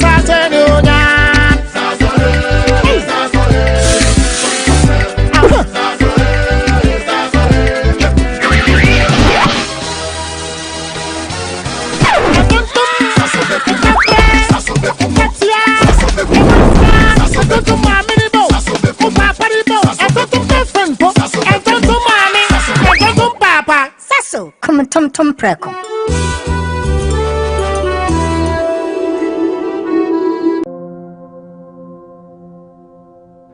Ama, nansi mi jeno wo bin enko ye kwa o. Ama ma ye bohu se kontomra akija. Nansi me hu se me nyo basi makura. Ama me kunu ni me into kwankwa. Oh you right. Enye mo ko. Give us JC lecture and the capsules. Aye num boom. And what's some Namokana? A bois in ma any meme, ne ma ba ye obesima. Na bema so aye bema si. Ya, we be bua wo kunu. Ama ne gyan nsa a wo de hye ne botum. Na wanyinya nanim te sese ne oyi chokmo no.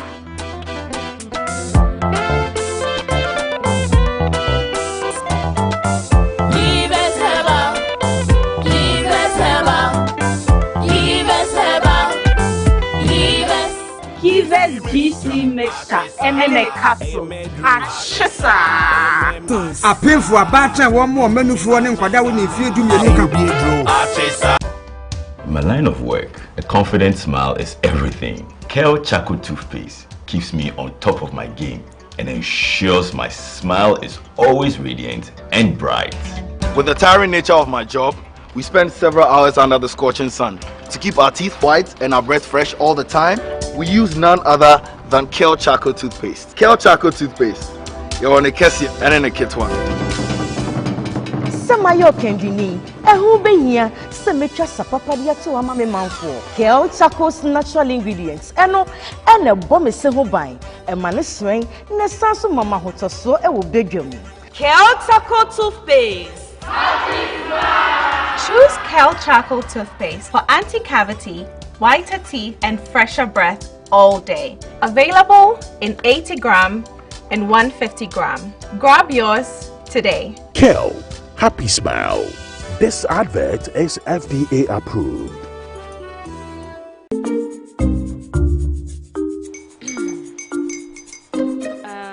Kwame and his uncle are almost here. Wait a minute. This one too, your friend Kwame. Wait, Kwame. As in the same Kwame again? Yes, Mommy. The second coming. Into all this tension just to reintroduce that broke boy from Kaswa. Why would you deceive the family like this again? Now I understand the whole delay. Troll from Kaswa, dear. Why wouldn't he be late? Or be late, of course.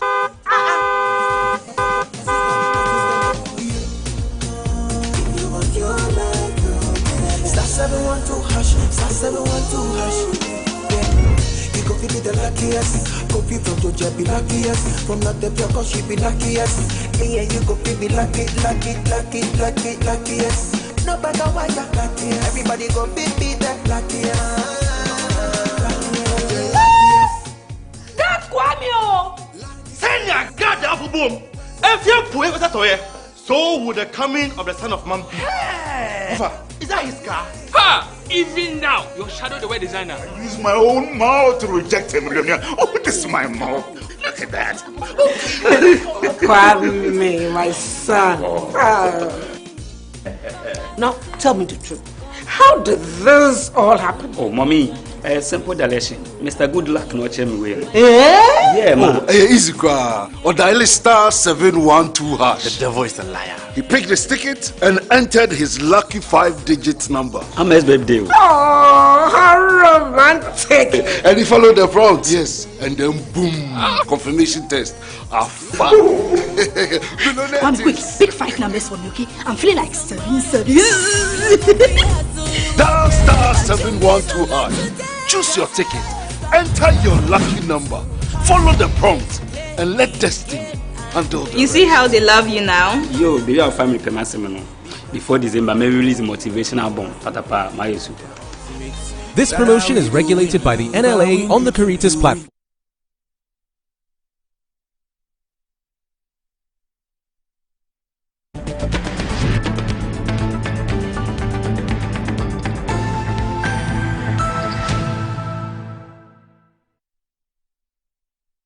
You're welcome back on Good Morning Ghana, and on the story of defilement in the Boko areas, Upper East to be precise, I've received some messages from high-profile people. One is a judge. I'll mention his name, but he says that I was once a judge up there. They have a thing called Tijabu Nyeni. Tijabu Nyeni, what does it mean? Tijabu Nyeni, that's from Upper West. Tijabu Nyeni, all of us are one. That's okay, Upper West. Tijabu Nyeni. Yes. So I'm sure that's what Matilda was saying. Yes, that's what she was saying. Okay, so literally meaning we're all one. Yeah. They never will give any criminal out. They prefer settling everything out of courts.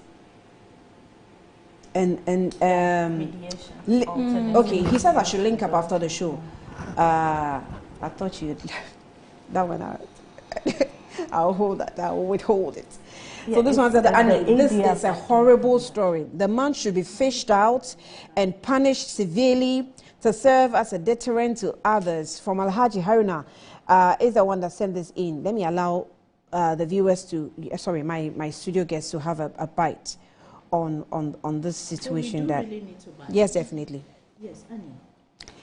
I want to actually thank your producers for realizing that we needed to take a break and then get ourselves reorganized, because it was a torture and then very tormenting, especially from a woman's viewpoint, a woman with children, even if you don't have children. In fact, from human viewpoints, it's really disheartening to see a community having such a human being part of it. And then I want to take you through some figures before I even descend on my views generally. Annie, according to the UNICEF, that's October 2024, and specifically on the 10th, they said 79 million girls and women in sub-Saharan Africa were exposed to this sexual violence and rape cases. Then when you look at globally, they mentioned 370 million. Then when you zero it to West African context, especially Ghana, we were recording as at that time 44.5%, with only Mauritania recording 12.9%. Now, what does that mean? It means on daily basis, just like it's happening in Boga or I think the case is in Boko. This is what has been seen. This is what has been leaked or reported. Do you want to think about what we haven't seen? No, we obviously don't want to think about that. We don't want to start even preempting the implications or how these things are done, the damage being caused, the life damages that we can talk about. Listening to all the stakeholders involved in this case, starting from the journalist, he has done so well by reporting and being bold enough to show his face that, look, this is what is happening. We must say no to it. Unfortunately, when I heard you say you tried speaking to Dovsu, the woman said they don't, or she denied total knowledge of the whole situation. Why would that be so? Is she shying away from the truth? I mean, you were here when I was speaking. I was here. Is she shying away from the truth? Is it that she doesn't really want to be involved? Or maybe, let's give her the benefit of doubt that maybe, just maybe, she wants to get her facts right and be able to speak to the public. But for the municipal girls officer, I want to tell her, Madam, keep doing the work you are doing. I grew up with NGO background. I have worked with communities both in the Upper West and Northern region, and even some parts of Upper East. And I would tell you, looking at factors that could amount or contribute to these particular inhuman activities has to do with broader issues.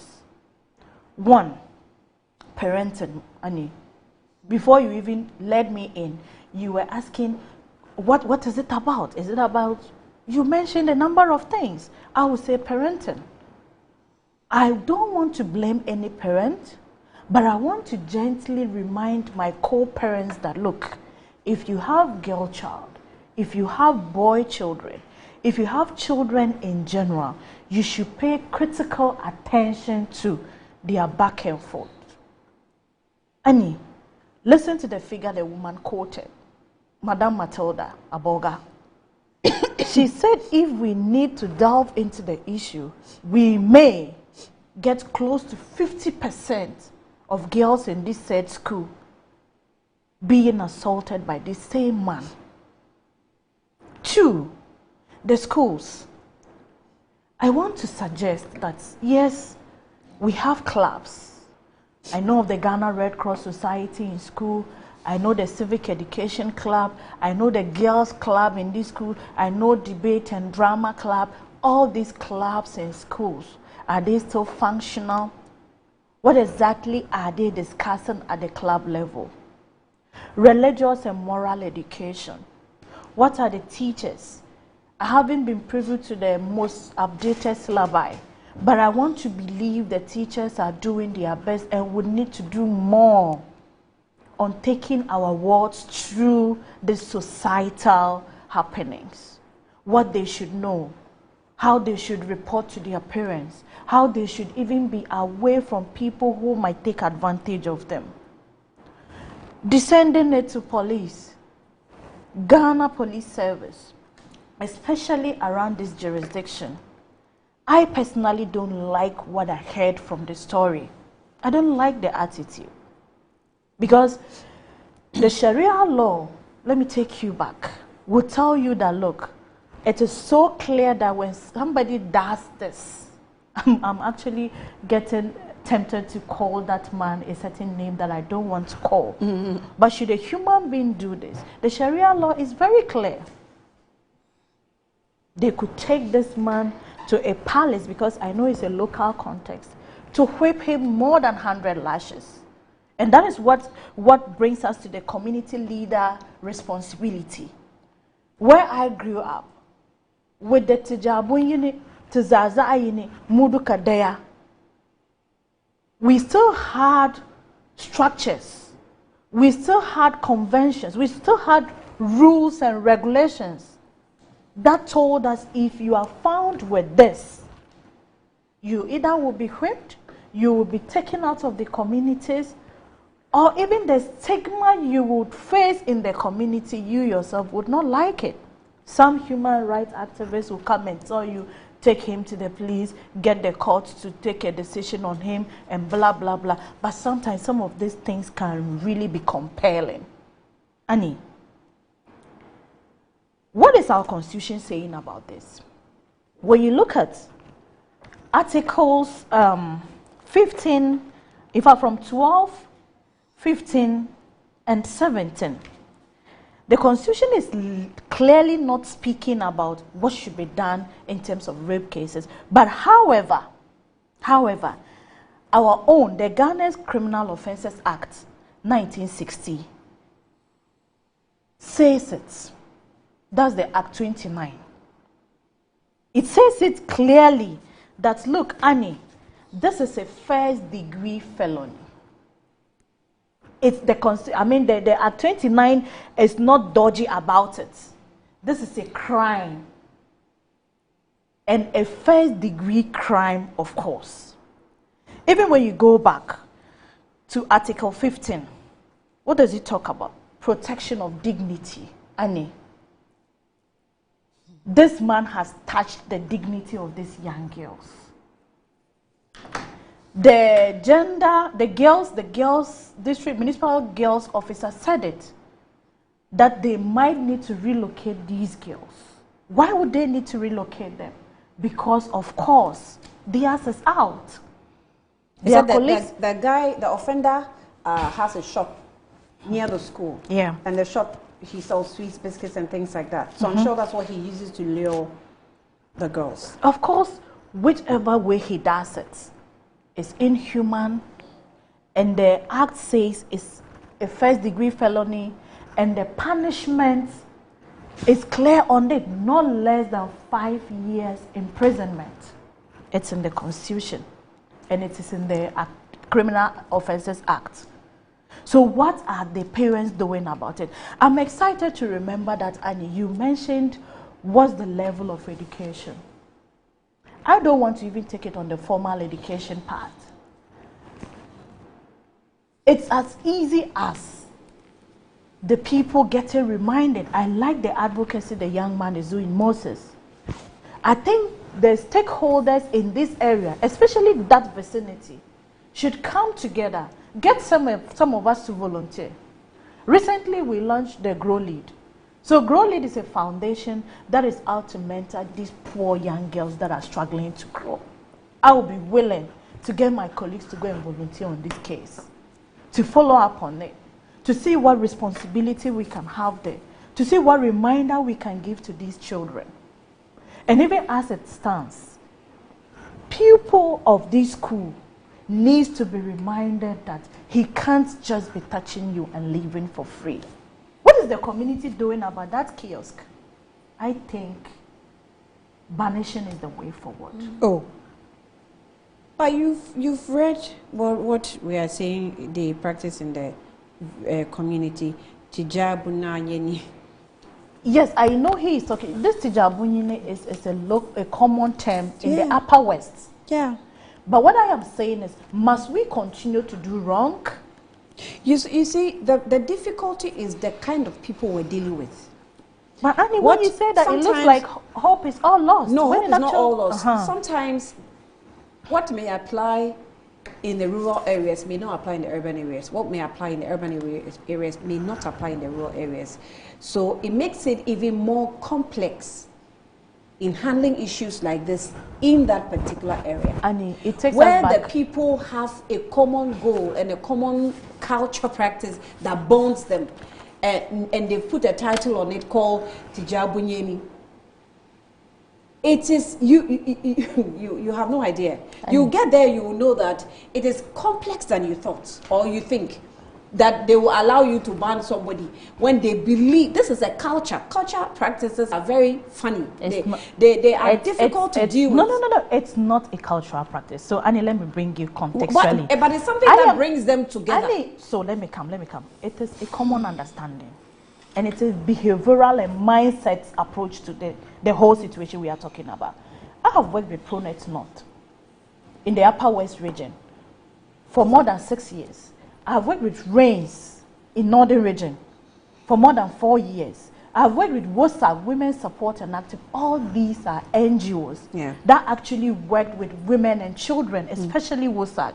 And I am telling you that there are efforts being made to stop.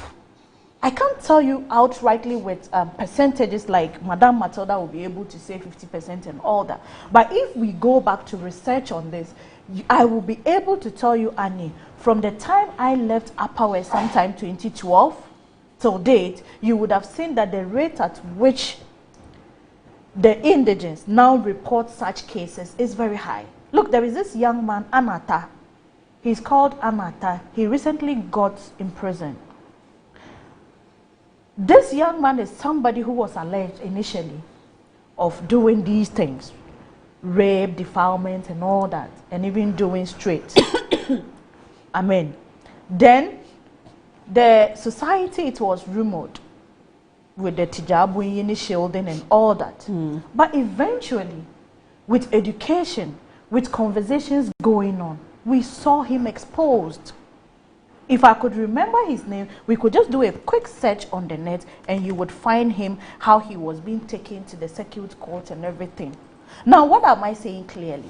I mean, we need to take education very serious. And when I say education, education across all levels. The NGOs that are there, government policies. Maybe Amma will be able to tell us if there is any currently that would be able to help us to curb this kind of menace. It will be a very good one. Right. Then parenting, Annie. We parents should also take responsibility. Imagine, it took the mother threats of inserting pepper into the girl's vagina before she would even say it. What is the relationship? So yes, education, change of mindset. It is sad how we would just take certain conventions and understanding and personal interests in handling some of these things. This man should just go straight. In fact, I shouldn't even be afraid of prejudicing if they get this man. And it's so unfortunate that Madame Matilda was even saying nobody wants to report him and they are shielding him. It is sad. Don't shield him. Nobody should shield him. They should give him out. The authorities should work.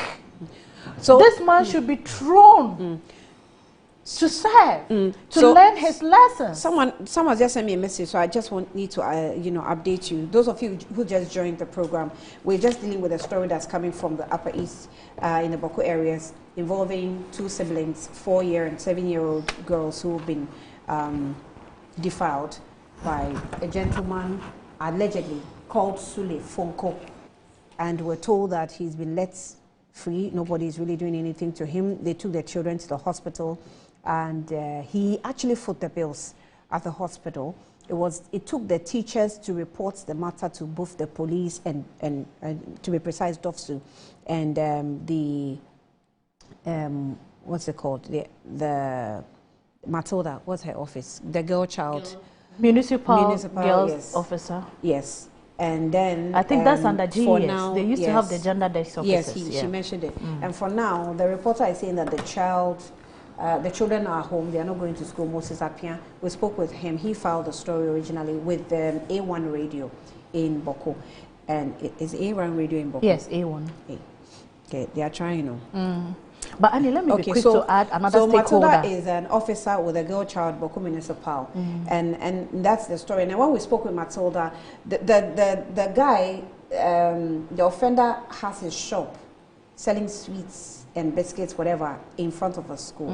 And she's also daring us that if we actually push forward to do some more investigation, she will not be surprised if about 50% of the girls in the school will confirm that this guy has had something to do with them, to the extent that there is another child who had her uterus removed due to this same defilement type of case. Annie, so, let me add. So just for the updates of those who have just joined us, Given where I was coming from, you see, there is a critical stakeholder I need to mention, which myself inclusive, politicians. You see, when things of this sort happen, be it domestic violence, be it things of this kind in human behavior, you see the people, in most cases, being affiliated to a political party. Then they take the person to the police. Then you see either it starts from the assemblyman. Then you see the MP being dragged in, or the party chairman most of the time being dragged in. Then eventually you see that they will try to hide behind ADR to say, okay, can we take this out of court and go and talk about it? But this ADR matter is actually the practice of the community. It's not even politicians. It's the community that likes it. I am just telling you, they ride on the back of the politicians. So I am saying we shouldn't also allow ourselves to be used, especially in cases like this. If you would intervene, if you would help a community member, if you would help a party member, but for cases like this, we should also, you know, I was telling you the role of the parents, role of the school, role of the police, and also I'm adding the role of a politician who is a critical stakeholder in this situation. Annie, it is sad. And we all should condemn it. Amma, let me have you come in. Well, I'll start by adding to what Hajia has been saying so far, and to say that, you know, for crimes like these, Hajia said 5 years minimum. Yes, it is 5 years, but it extends to up to 25 years. It's you know, so it's a range. So Hajia is right, it starts from 5 years, but it travels all the way to 25 years. I think it's important that we state that and state that forcefully. I will also take a cue from what Hajia said about parenting. You see, oftentimes we think that childhood is a phase that ends and that somehow adulthood would start by itself. It doesn't work like that. Your childhood and your adulthood is linked. It's one and the same thing. We expect adults that would grow and contribute to our nation. But we don't seem to realize that it is the childhood that would define the kind of adults we have tomorrow. So what this person effectively is doing in that community is that he, that man, by himself, singularly, is dictating tomorrow for the whole community. Look at the number of girls this man is abusing day in, day out. Look at the number of lives he is ruining day in, day out. Look at the number of families, because these women will grow up and will become the Hajias of tomorrow. They will become the mothers of tomorrow. They will become tomorrow's community. This is our future.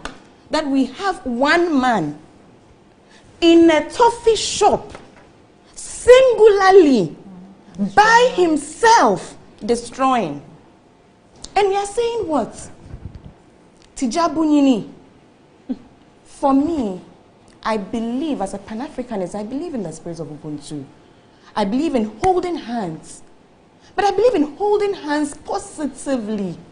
When we are holding our hands together and we are striving for our upward advancement. Are we holding hands with this man to destroy ourselves? When we think about rape and defilement and things like that, we are expecting some devil somewhere to be the one perpetuating. What we continuously forget is that it's the men we know. Satan will not come from some corner somewhere to come and do these things. It's the men we know. It's the men we live with. It is our brother. It is our father. It is our husband. It is our friend. It is our boyfriend. It is the man in the shop. It is your neighbor. They are the ones doing these things. Now, when we come together to condemn and ask for punishment, it is not against, well, it is against it, but it's like most important, it's about the behavior. You can continue to love your brother. I have 2 amazing brothers. You can continue to love them and cherish them, but you can condemn their behavior and make sure that that behavior is punished and that behavior doesn't affect all of society. You can love your husband. You can love your father. You can love your friend, your neighbor, but it is the behavior we are talking about. That behavior that will threaten the livelihood of that whole community. And for me, that is the understanding that needs to go down for our communities to understand that Tijabunyini for the girl, Tijabunyini for that 4-year-old girl, Tijabunyini for the 7-year-old girl, Tijabunyini for every one of that 50% of those girls that have been defiled by this man. Because guess what? They are the future. Not this man. Not this man. I mean, I was coming here this morning, you know, I plan to, as usual, share my lovely videos of you, you know, with you, of Her Excellency in Iowa, of Her Excellency here, meeting Ghanaian community. Then you come here and you hear of one man, excuse my very graphic language this morning, that has decided to pick an anatomy of his, put it on his shoulder to destroy a whole community. And we are watching. We are all watching. We know him. We know his shop. We know what he does. And we are watching. And Tijabunyini is to him and not to the girls, not to ourselves, not to our children, not to our future. But are we seeing where the gap is? Where a community thinks that the Tijabunyini should benefit the one, obviously, in this picture, destroying the community. So that the girl child or the children, whoever, are suffering from this, can go to hell. And it's not deliberate. It's not like they don't like their children. They do like their children. They love them just like everybody else. But they understand the protection of everyone else. I think more of the people they're living with today, and not those looking like the future of tomorrow. It's sad. They don't even understand what the future really looks like. It's sad. I mean, this is like a horror. It's a horror movie. I actually expect, let me add my voice to this. I expect our northern brothers and sisters to take this very seriously. Whether you like it or not, there's this myth, and I'll describe it as a myth, where there is sort of a, we sometimes subject our northern brothers and sisters to a certain, I don't know, class, society, I don't know, they don't understand certain things, they are some, I don't want to use words. But it is part of the situation. You will have a lot of these northern girls coming down to come and do mostly Kayaye and things like that. And for all you know, these girls have suffered similar things. And I'm not saying by that, I'm not saying that it doesn't happen in the south, down south. It doesn't happen in the west, it doesn't happen in the east. Right. I'm just looking at the magnitudes of them across the country. So you need to be interested in what happens in your region. What happens to the little ones who grow up to be the point you're making, coming to the point you're making, who grow up to be somebody. If they suffer from things like this, what you do is you kill their confidence, you kill their future. If these two girls are unable to go to school again, that's it for them. So either they go into Kayaye, come down south and do Kayaye, or do something else that will not be more beneficial to the society at large and to the country and probably to international, scenes. It is what it is. You are simply destroying the future of all of us.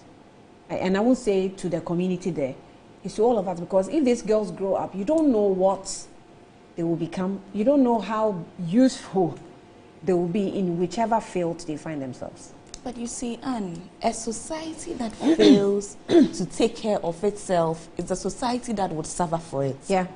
You see, I understand the Tijabunini, right? But I want us to situate it well, right? I understand we are protecting our own, but I want us to situate it, and that's the point that I'm making. Let's situate it well. Protect your own by protecting your own, right? Protect your own, but your own is the child. Your own are those children. Your own is yourself. Your own is your community, right? Because whether we like it or not, it is our sons who will marry these girls. In that no. Let's situate it very well. Let's bring it home, right? We live in a community. We know of a shop, the shop of doom, right? That is selling sweets and raping our girls. We know that it's happening. Rightly put, the shop of. That is what it is. Shop of doom. And we are watching on, forgetting. For all you know, he actually plays that shop there for a purpose. I mean, and he's actually achieving it. So listen, Dr. Clement Park, Deputy Minister for Education, sent this. He says that, Annie, I forwarded the report filed by Moses Appiah of A1 Radio to the Minister of Gender and Children and Social Protection. He sent it to me yesterday. The perpetrator of this despicably, dastardly act must suffer for committing this crime against these innocent children. I am confident that the Honorable Minister for Gender and Social Protection, Honorable Dr. Na Momo, will act on it. I must commend Moses Appiah for bringing this dastardly act to the public's attention, and he has been doing great work as a broadcast journalist or investigative journalist. Dr. Park send this in. Thank you for even moving forward. In fact, I was even going to plead with the health minister to see if there are some nearby health facilities that can assist in. If we even have to foot the bills for the girls, we will do so. Right. I need to commend Dr. Park, because consistently I have seen his very proactive stance with some of these instances. He's very, very proactive. He doesn't need prodding or prompting, to move. And I love the way that, at least I've been here a couple of times where he's texting. Yeah. He's very forthcoming with information. He's very accountable. And I really would like to commend you, Dr. Park, this morning. Thank you so much for the work you do. And to add my voice to everything that he's saying, he is proactive. Sector Minister himself is proactive. Gender Minister, Honorable Momolate is proactive. I have the fullest of confidence that our shop owner will not stay hidden for long. Yes. Good reassurance. Yes. Yeah. Yes. It's how Amma is, couching every phrase, shop of doom, shop owner. It is crazy. It is, the guy, I think the guy is sick. And he said something very profound. Yes. Which I want to touch on. I don't want to accept it as a challenge because it's something that some of us have been doing. And then I would actually pat myself on the back that, look, some of us have been very strong advocates for the girl child. If for nothing, Rabi wouldn't have been sitting here this morning, adding my voice to national issues. And do you know what has made me? It's education. So if somebody is destroying somebody's education, this poor girl's education, then something must be done. Now, from our side, I'll start from government. You do remember here when I had the figures from this same book telling you what the Kayaye project in Ashaman and Medina was for, the skill training, everything. I want to as well encourage the NDC through the big push. I know maybe we'll be looking at it, not to abandon existing programs or projects or initiatives, because you see, our problem as a country is mostly Rabi starting an initiative, moving with it, then Annie comes and ends it there by starting another one. Reading the literature I got on Big Push, I realized that towards the last paragraph, they stated clearly that they were going to continue uncompleted projects and initiatives, which I would urge them to really do and stand by their words. Also, I know a group of young women from the northern zone, Hikma Babadua. I say good morning to her. I know Hajia Mariam. I know Hajia Halima Sajito. I know a lot of women that I work with on addressing some of these things. We have done lots of advocacy with that. I'm just getting the names. Samiha, Wosak, they are there, a lot of them. I know of World Vision, Action Aid, RAINS. All these organizations have all put in some work to help this kind of reorientation that is being done. Annie, I will agree when you say it's not enough.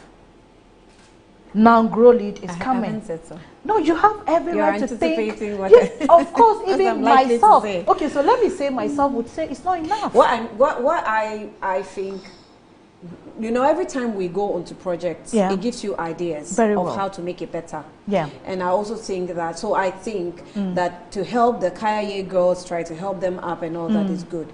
Let's solve the basic problem.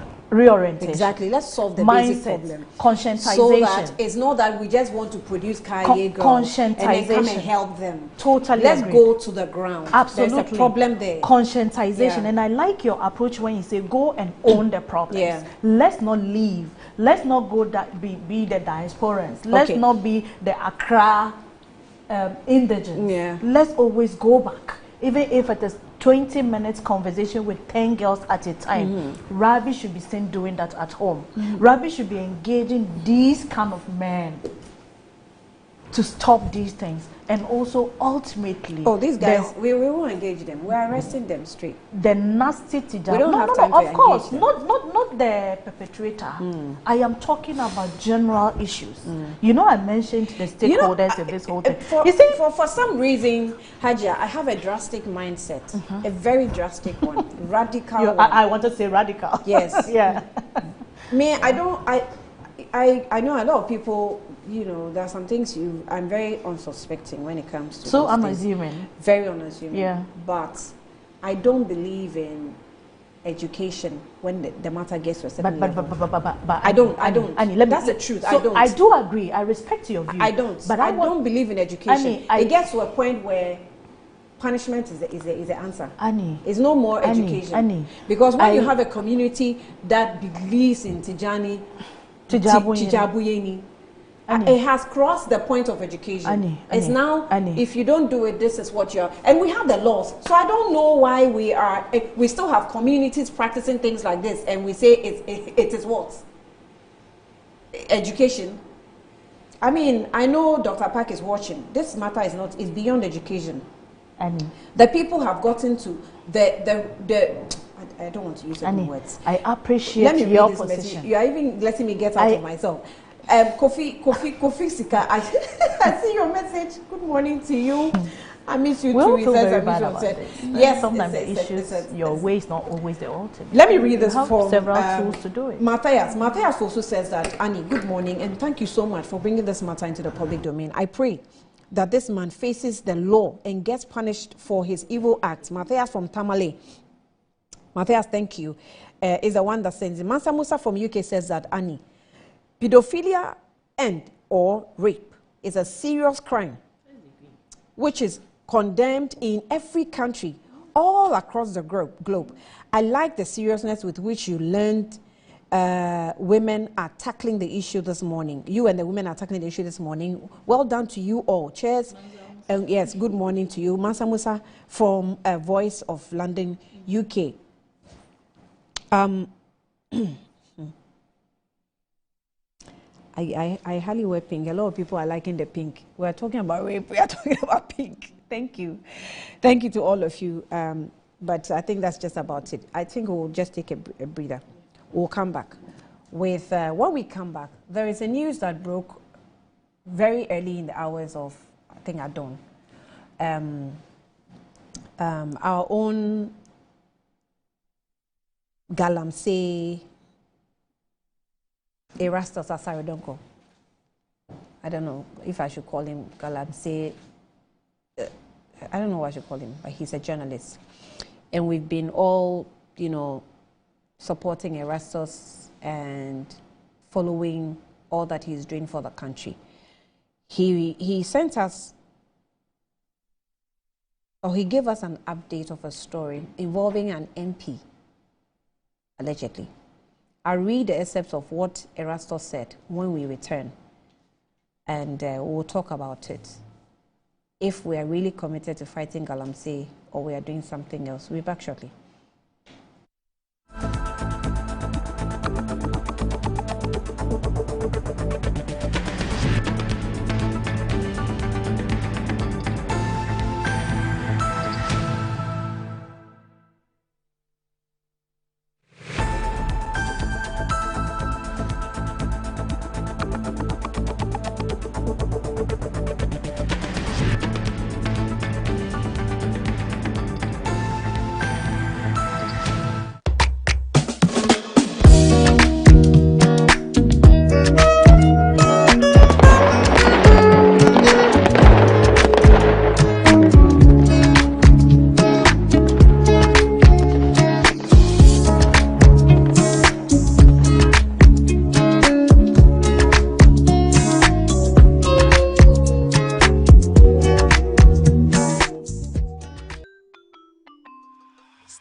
Day the right way, filled with confidence to take on any challenge. Pepsodent Kids contains the right amount of fluoride and sugar acid protection to care for their developing gums and teeth.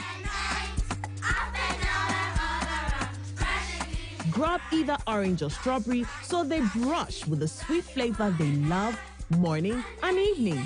Pepsodent Kids, giving your children a bright smile for a brighter future.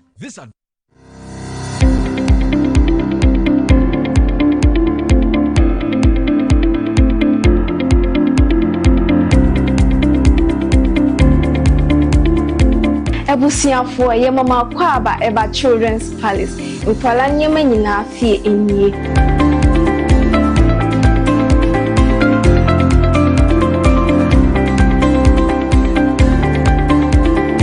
Yonkwala ntade mani mema nyina ntare nyina wase. Yonkwala shoes, yonkwala duane, yonkwala wipes, yonkwala diapers, yonkwala toys, baby coat. In fact, the bia opama omanyina obenye biwa ase.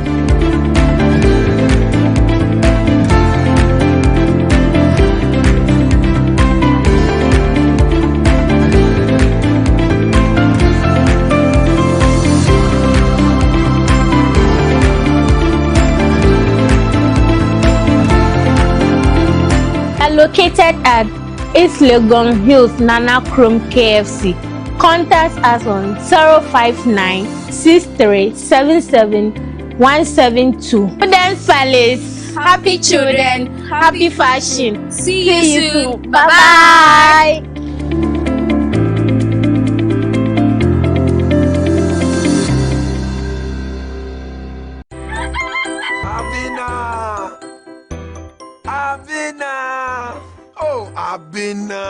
Edi asema menya oden o tiantie mu amanfo ada wo hye me boso beto phone na mame me phone na say dada menya oden dem was surprised ma surprise ben surprise hey Kofi papa phone o iPhone 13 nanya ne ende me fankofo bi mienu o amuko circle ene ba ko ne ka chena dan fa hawa ono ode ne Ghana card eko EBA phone so a otua 40% pen edi ne phone ma no a da aka no betu ane kakra timiti ya me drop na me so me kɔ hɔ ana me kwanya wo phone de brɛ wo no oh Kofi papa me da se I'm sure de be ko good Wo EBA phones hadie yeton iPhones ne ho akade nyina ye sanso de ma wholesale so ye dealer na so pedodo atua anase afi na wo hye iPhone business na sia braya se ye hwehwe ye kira kwan e wa Accra Circle Mall any Tiptoe Lane modern photos in chain American Monso ye ni Odor Rice ene edi nhwenim Kumase ye wedum ejekuma brunsan nim obetumi so hu ye e wo www. Wabedum time aso je hwe watch na learning Missy, watch and learn. Mekwaya ma besisia. Abozege. Akache say no ya konate and the more drink woman. Hey. But I didn't mean. Oh, sorry. She knew her old dish. Eji. Dabio, baby wom. Ready. Hey, baby wom. Uncle. Ah, Eji. I'll cause some discomfort. Ah. Sorry, what uncle, where would the dad? Why your funeral? At your phone for Aerofield Trading. Sorry, it killed them all. Na mumshe na ndadanya waso mosquito coil esudu wo munumu. Na se spray wo dan mu so a. Twan sima adwonum ansa na akodan no mu. Enkratoi FDA agiatum.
Okay, the video you saw is a reported attack on Naimos. Erastus Asarodonko is the one that served us, and I'm going to read a script shortly. But let me also put you on a crime alert where some individuals are using, I think, the name of the president and his brother, Baba, popularly known, Ibrahim Mahama to be precise, to extort money from people. So let's watch this.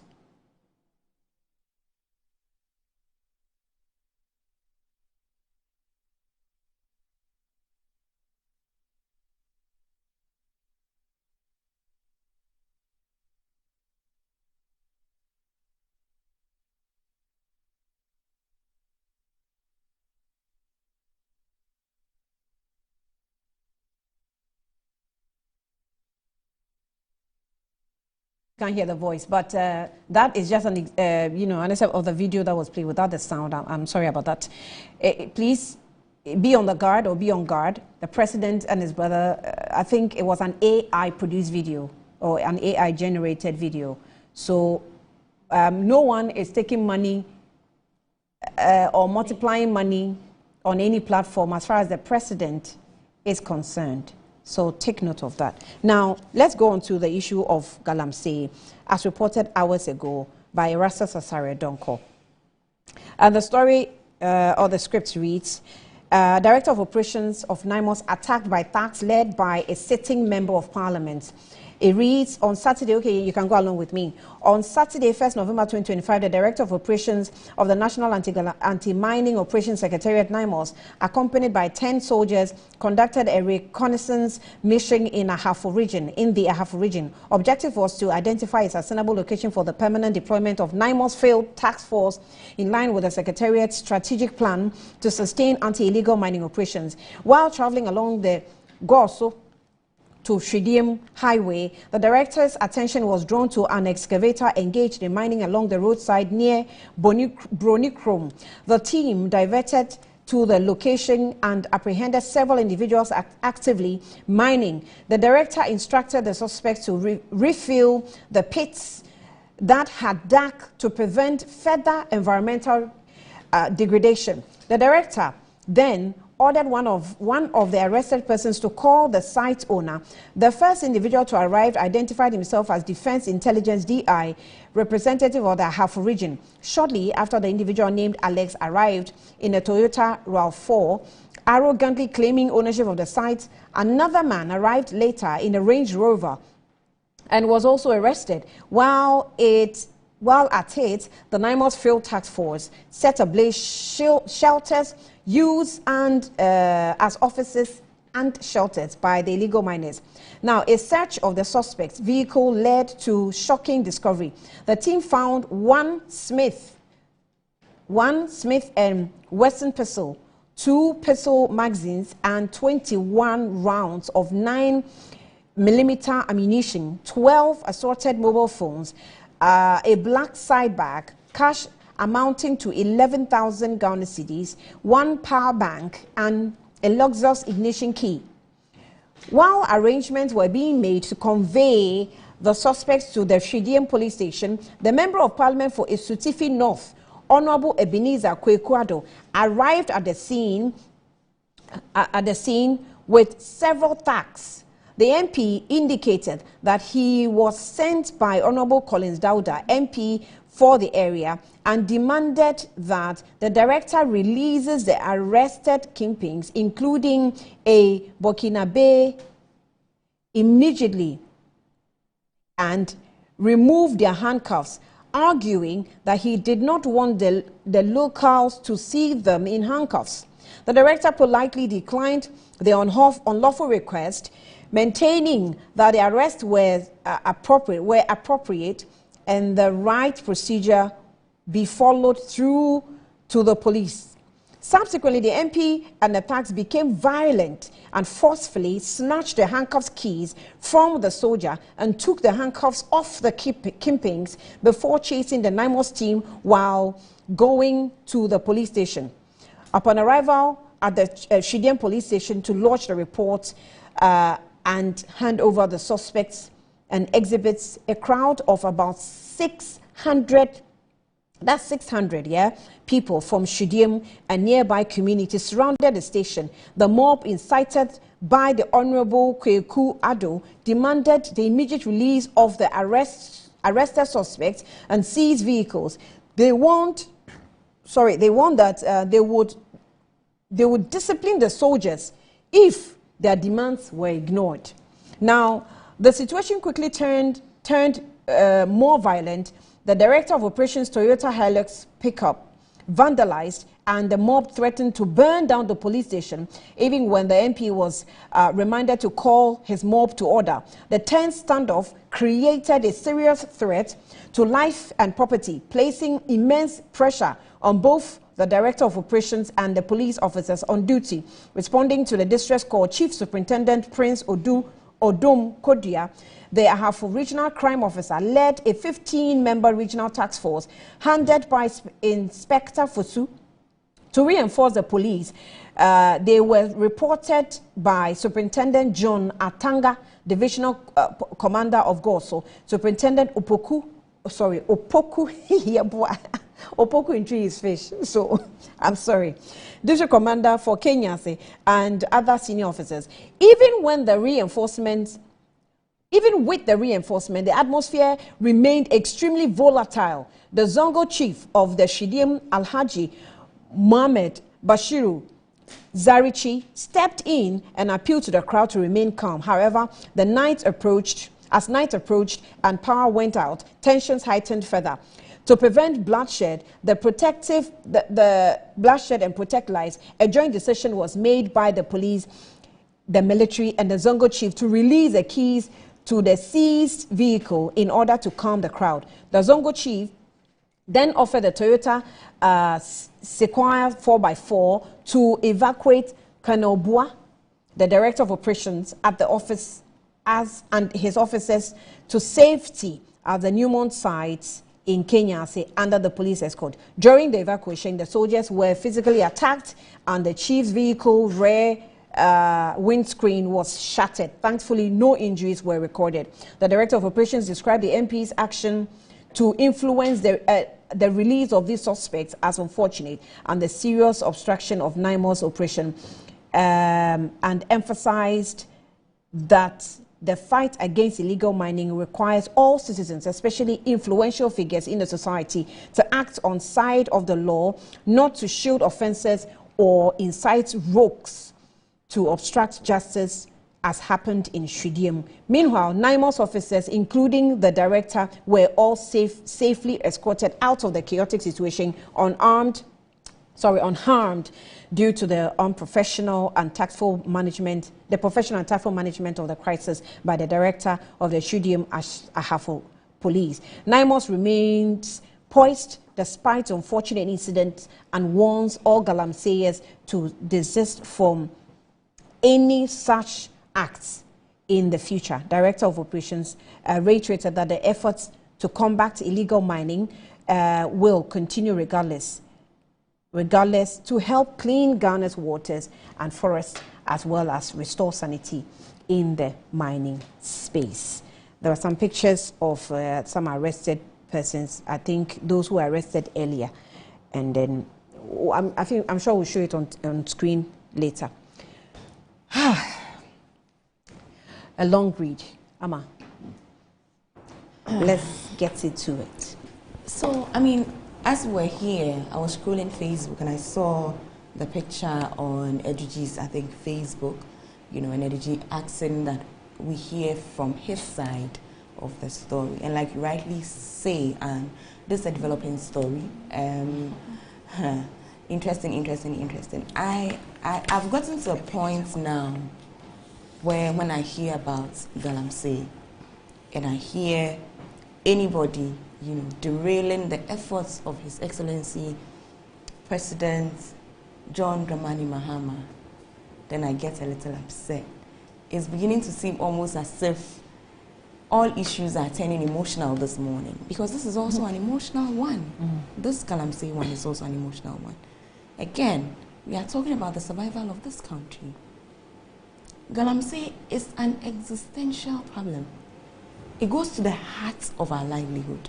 Water, the bees of life. Water is life, So, I mean, it's developing. Let's hear, all the facts of the story as it unfolds. If it turns out that it's true that an MP, acted this way, again, I repeat myself, to derail, must be an NDC MP.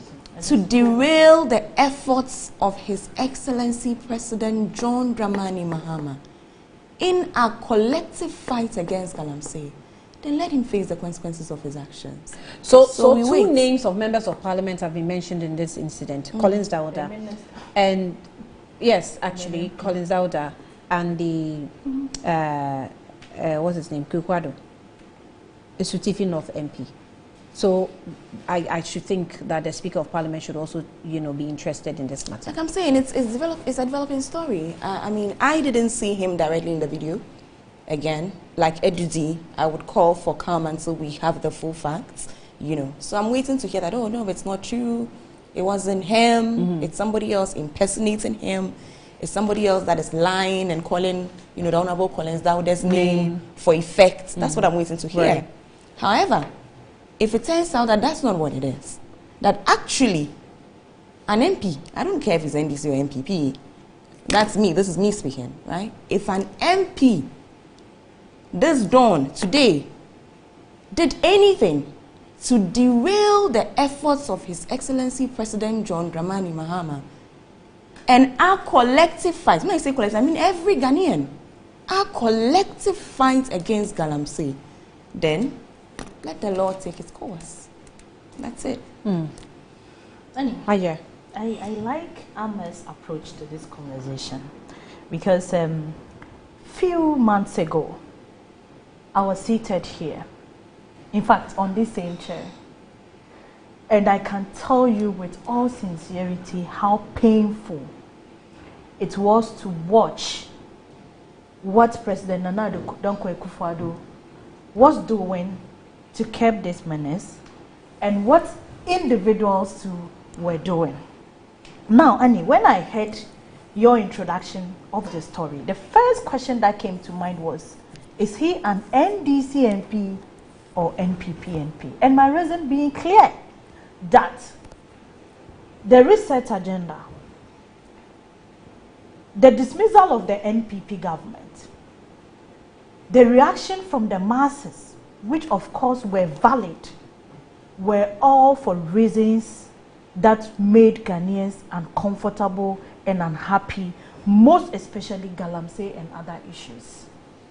We listened to them, especially people from the mining areas.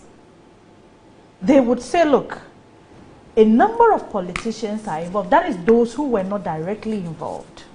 And we have watched videos of politicians going to stand on mining sites to tell illegal miners that vote for us when we come, we would aid your process. So me, I'm not confused that a whole MP, in fact, 2 MPs, Hajia, is being alleged. Hajia. Even if I want to borrow, when you were talking, I didn't talk. Hajia. Amma, when you were speaking, I didn't speak. Can you let me land there? You have your turn to talk. Can you do that, please?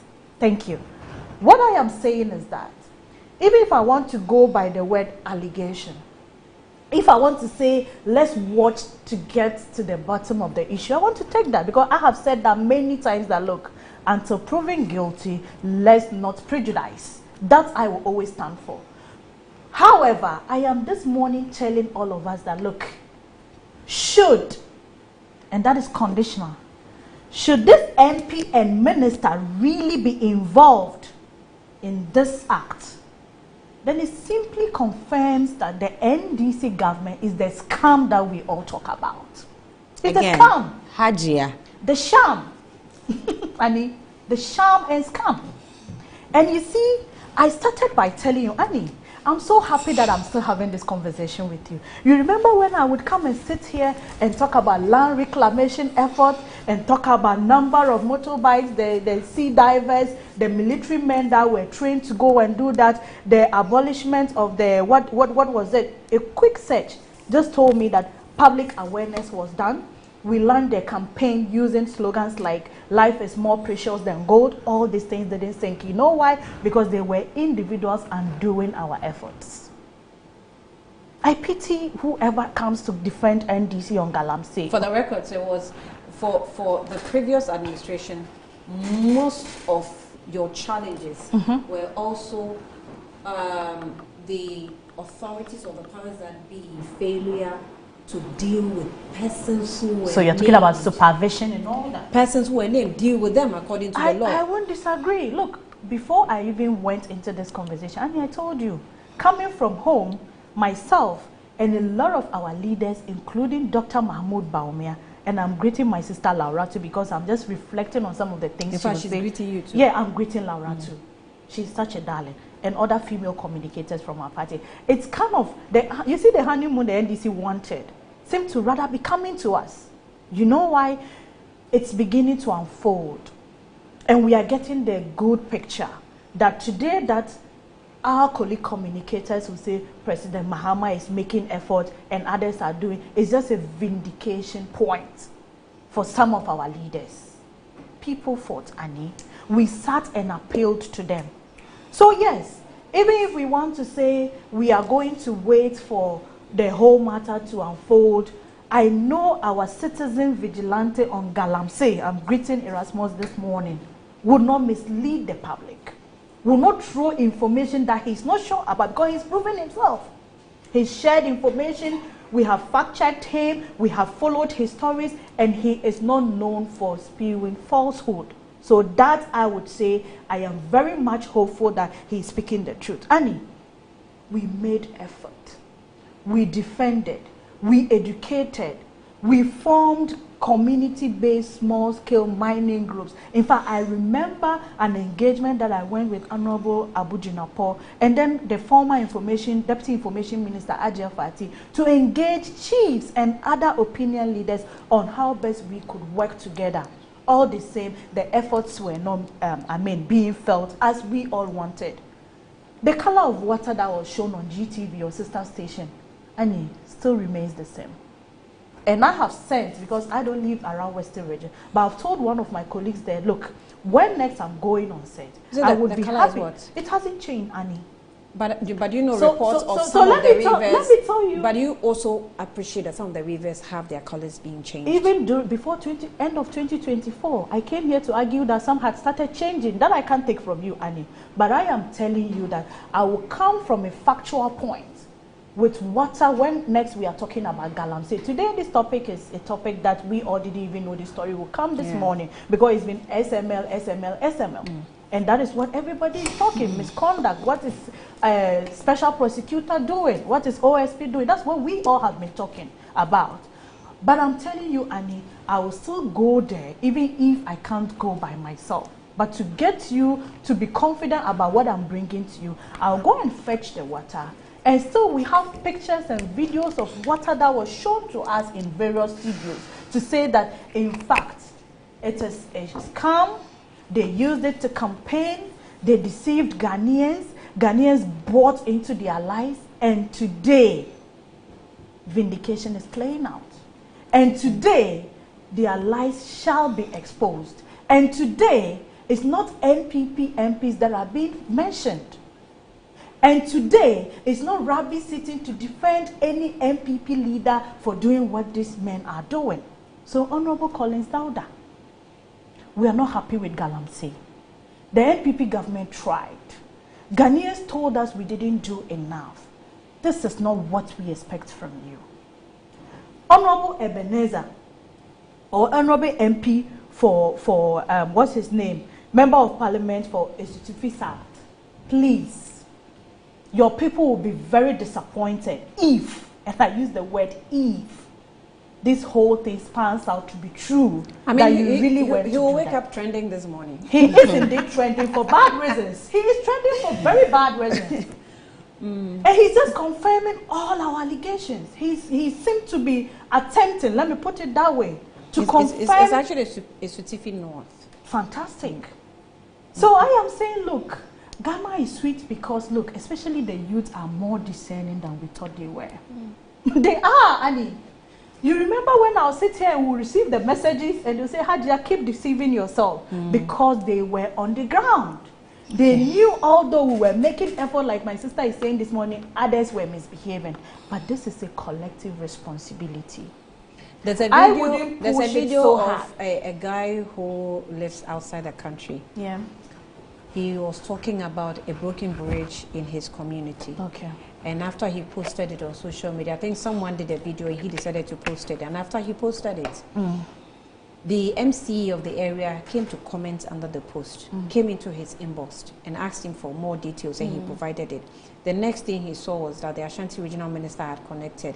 The next thing was that the bridge was fixed. So that and then hold on, youth involvement. Then he made what the point I want to make is that the point I want to make is that he made another comment on the same issue and said that if this issue had come in the previous administration, they would have come under my post and attacked me. Annie, hold on. Okay. They would have come under my post and attacked me. Then I noticed that sometimes it's not the big things or the huge things that people are looking for. They just want to be heard. They just want to be heard and show that you are interested. And reassurance. But a lot of the areas you were weak in the previous administration was your response to challenges. Annie, we leave a lot of them, apart from the corruption issue, it's just the response to challenges. Annie, we live with them.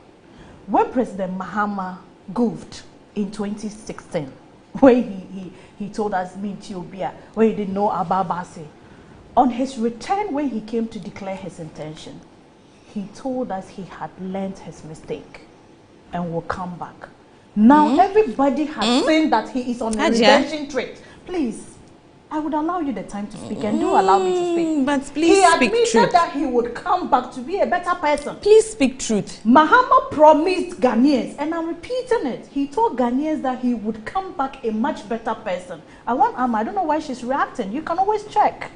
I'm not quoting him verbatim, but no, the impression not. he gave us was that if you re-elect me, I am coming back as a changed person.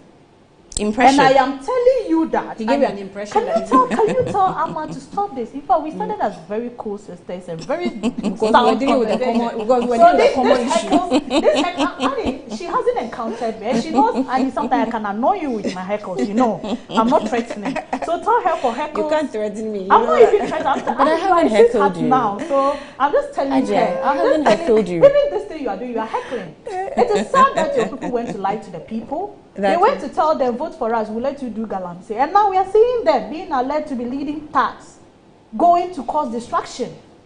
It is something we always talk about. And look, Annie, this morning I was telling you, I used to go on Agenda 111 site. You remember? I will share the videos. If you go to my TikTok handle, you will see. I don't communicate largely on third-party reports.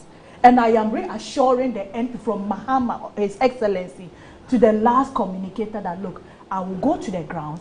I will bring real-time evidence. I would stand there and do video like Sami JP will go and do on dugouts and tell us that one village, one dam is not even in existence. Wait, we saw them I'm go. sorry, wait. You said you had constructed a dam. I am just telling you, we constructed, they went there. No, Haji. They went there. Let's not do this. You see, let's telling you they were down. I'm sorry, but the way you captured it, you are making it look like he was doing propaganda. You're not here to defend You Sami say JP. you have constructed a dam. No, but once you know, I will. Once you have mentioned that was his intention. I'm sorry. Let Sami JP tell me that. Sami has sat here to mention people's names. But Did you do this? No, you see, Hajia, I interviewed him. And whatever he says is what I'll represent. Of course, yes. You have the right to do that. You said you have constructed a dam. The guy goes there and says that this is not a dam, this is a dugout. How is that untrue? So, Annie, now the NDC says they are stopping Galamsey. And I'm telling them this morning that we will go to the Galamsey areas and bring back their lives. Today we are seeing it. We are not even there. We have not gone home. These two men that we are seeing today, it's not Rabi that says go and do, and I'm not the one reporting. I am just telling you the lies. Look, no matter how uncomfortable it gets, we are going to say it. Because ours is to criticize. Ours is to accept when we are wrong. And I, Rabi, would always sit here and tell you, yes, Annie, here we could have done better. And so shall I not sit back and watch any wrongdoing happening. Not in this country. We accept it, and they must be willing to accept. Okay. Yeah. Okay. Well, a few, house cleaning before I get into the issues itself. First of all, reacting to something that is said is not heckling. So I didn't stop here, I didn't interject. All I did was react. I'm like, So you could wait and bring your right. No, you were mentioning my name. So you were speaking whilst I was speaking, and that is heckles. Let's have that on record. Hajia You said heckled.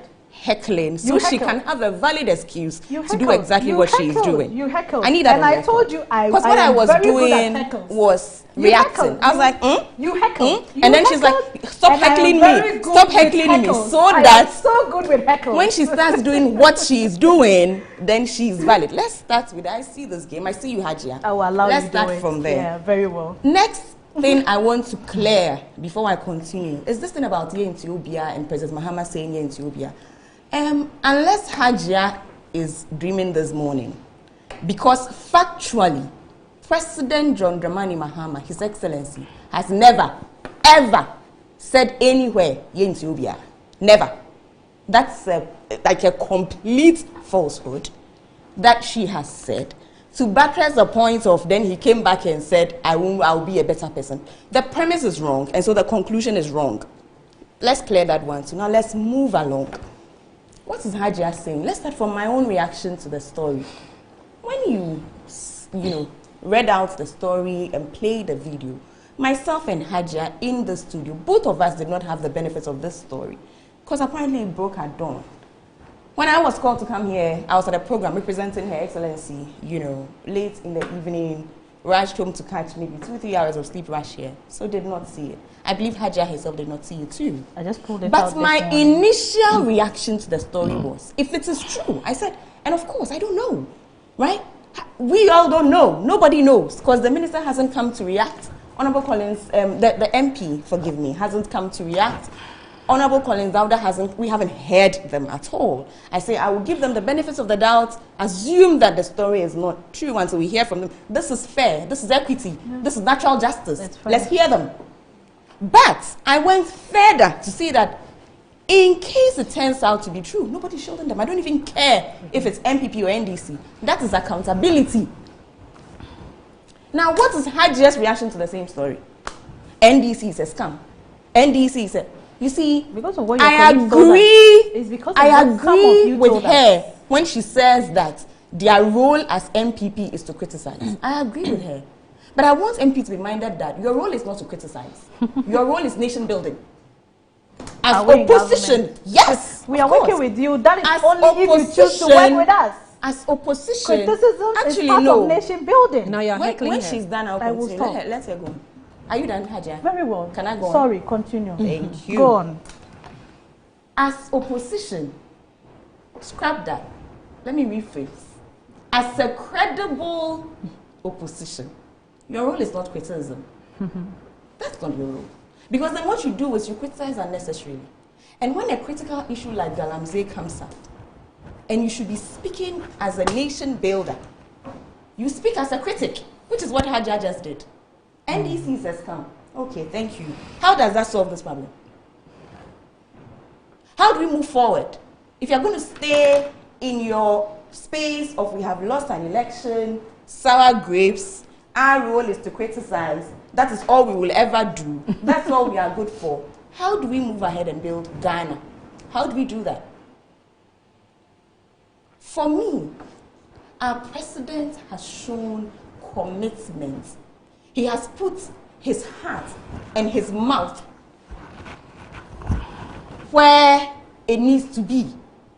I can sit here, if you give me the whole day, and compare the NDC and the MPP's fight for Galamsey. Hajia knows that the MPP doesn't stand a chance when we go there. When I see or when I hear the MPP communicators speak on Galamsey, I laugh. In fact, I'm not alone. A lot of Ghanaians laugh because it's almost as if, it takes losing an election to realize that Galamsey is such a big problem. Where have you been? When the president was speaking on Galamsey, and to his left was a named Galamseya, to his right was a named Galamseya, and he was telling us that he's fighting Galamsey. Where were you, Hajia? Where was your voice? So, please. You didn't encounter me, I was here. Please.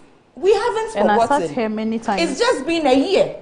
It hasn't been that long. We know, we saw, we lived through your non-commitment to Galamsey. We heard you. We saw you. We experienced it. We protested. And when we protested, you arrested us. So let's not do that this morning. We are moving forward. We are building this nation. We are resetting this nation. As a government side, we are showing commitment by not constantly referencing the horror that we lived through under the MPP's fight against Galamsey. I didn't do that this morning. There's no need to do that. I'm moving on. I'm saying, if indeed this is true, let the laws work. Yeah. Let this MP face the consequences of his action. Because I'm minded that this Galamsey issue is a serious issue. It's not one to play political gimmicks with. It's not one to do propaganda with. It's not one to score points with. This is a national issue that requires a national attitude in resolving. And I hope and pray that Hajia is minded. Annie, okay, let me clarify this. It is so evident that Amma hasn't engaged me and hasn't sat with me, and I'm pretty sure she's not had opportunity to watch my arguments, debate, or conversation. What's your point? Annie, this is what I do. And our viewers would agree or disagree, and we'll put it here because that's what we do. I, Rabi Salifu, has always believed in building together, conversation, negotiation, accepting to build together, even when we were always being called out. Annie, she spoke very good English, except that she wasn't clear on what I said. I didn't say ours is to only criticize. No. So she shouldn't take me out of context. It's part of our responsibility to see, to agree, to disagree, and to call out. And for me, if she's asking where was I when whatever happened, honestly, I sat here not only in Metro TV, I sat on GTV, I sat on City TV, I sat everywhere to say that yes, we are doing ABC that I counted earlier. We are on land reclamation drive, we are on campaigns to stop it, we are on naming and shaming, and I want to humbly remind Amma that look, it doesn't take just a single soul in government to end this. It is just sad that I can actually project how painful some of the communicators, maybe including herself, will find some of these people who are stakeholders, who are supposed to be leaders, will misbehave in this country. Okay. It's going to happen. It has started happening. So you can't lie about so following, it. Sorry. So following the corruption investigation activities by both the Attorney General's office and the OSP's office, SML's contract terminated, new LI table to revoke mining forests, But let me read a bit about the SML contract. It says that President John Dramani Mahama has directed, I'm reading from the Inside newspaper, has directed the immediate termination of all contracts between the government of Ghana and Strategic Mobilization Ghana Limited, SML, following the conclusion of an investigation by the Office of the Special Prosecutor. Now, this directive was contained in a letter signed by the Secretary to the President, Dr. Callistius Mahama, and our condolences to you for the loss of your mother. An address to the Minister of Finance, Dr. Kasi Alato-Forson. The letter instructed the Finance Minister to take the immediate steps to end all existing agreements involving SML. The OSP recently concluded its investigation into the revenue assurance contract between SML and the Ghana Revenue Authority, GRA, which examined issues related to alleged procurement irregularities, contractual overreach, and also the value for money concerns. According to the findings shared by the Special Prosecutor, Mr. Kitsi Ajabin, at the presser in Accra on Thursday, October 30, 2025, the investigation revealed that there was no genuine need for engaging SML for the services it purported to perform. I'll take a quick break. When I come back, we will get into it. We'll be back shortly.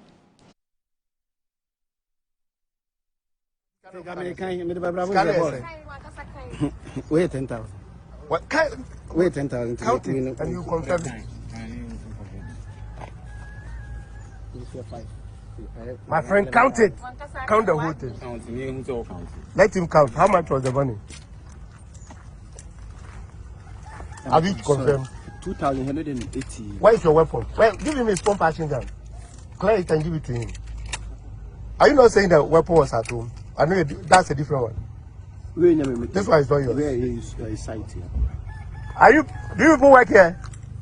Then you better ban it from there. No, I don't work here. You don't work here.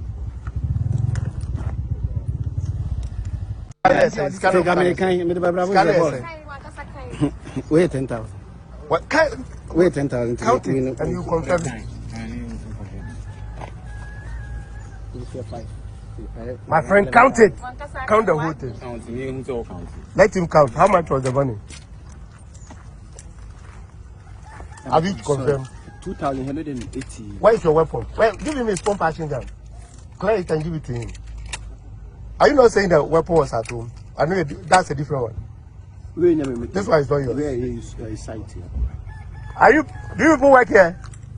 Then you better ban it from there. No, I don't work here. You don't work here.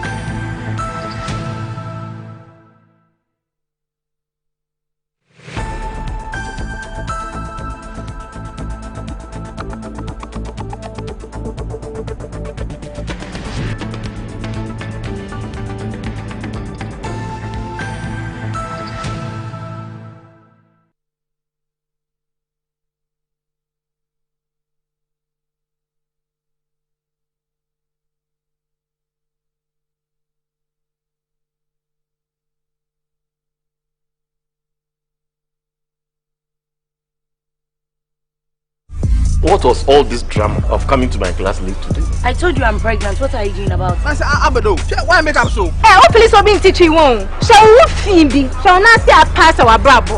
But why are you saying that? That girl is a charlatan. It's a wolf in a sheep's clothing. A prostitute in disguise. Abaya come at yourself.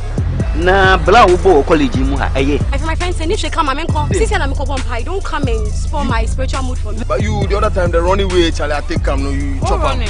My food no. Do you know how hungry I was that day? For not say if you running there. If I bring am no, if I no. One more thing, I will embark on a project like 1 boy, 3 girlfriends.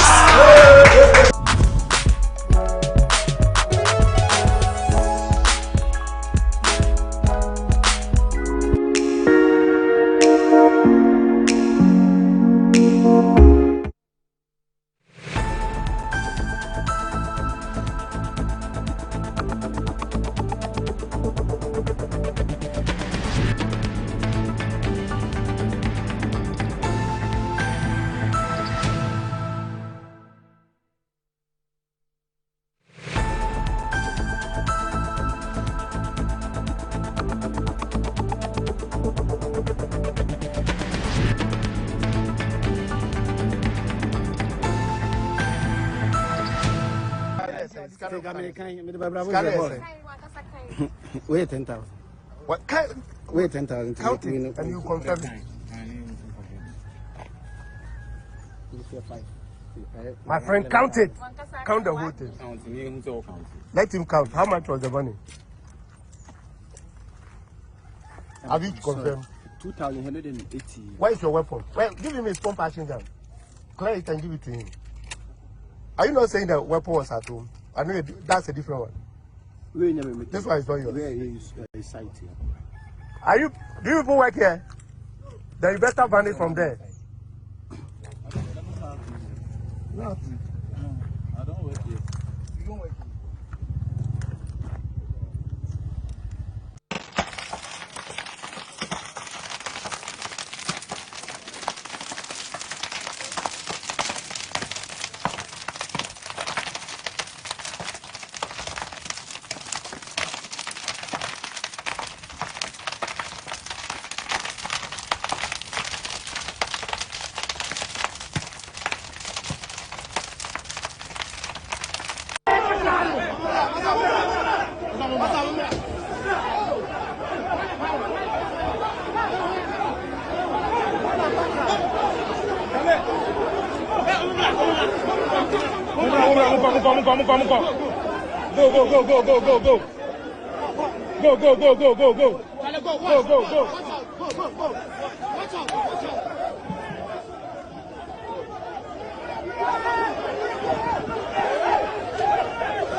Go.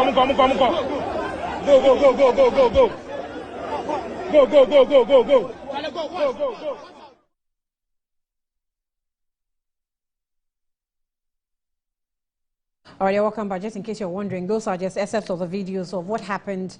9 months, the whole process they went through in terms of arresting the guys who came to the mining sites and how the whole thing degenerated, okay?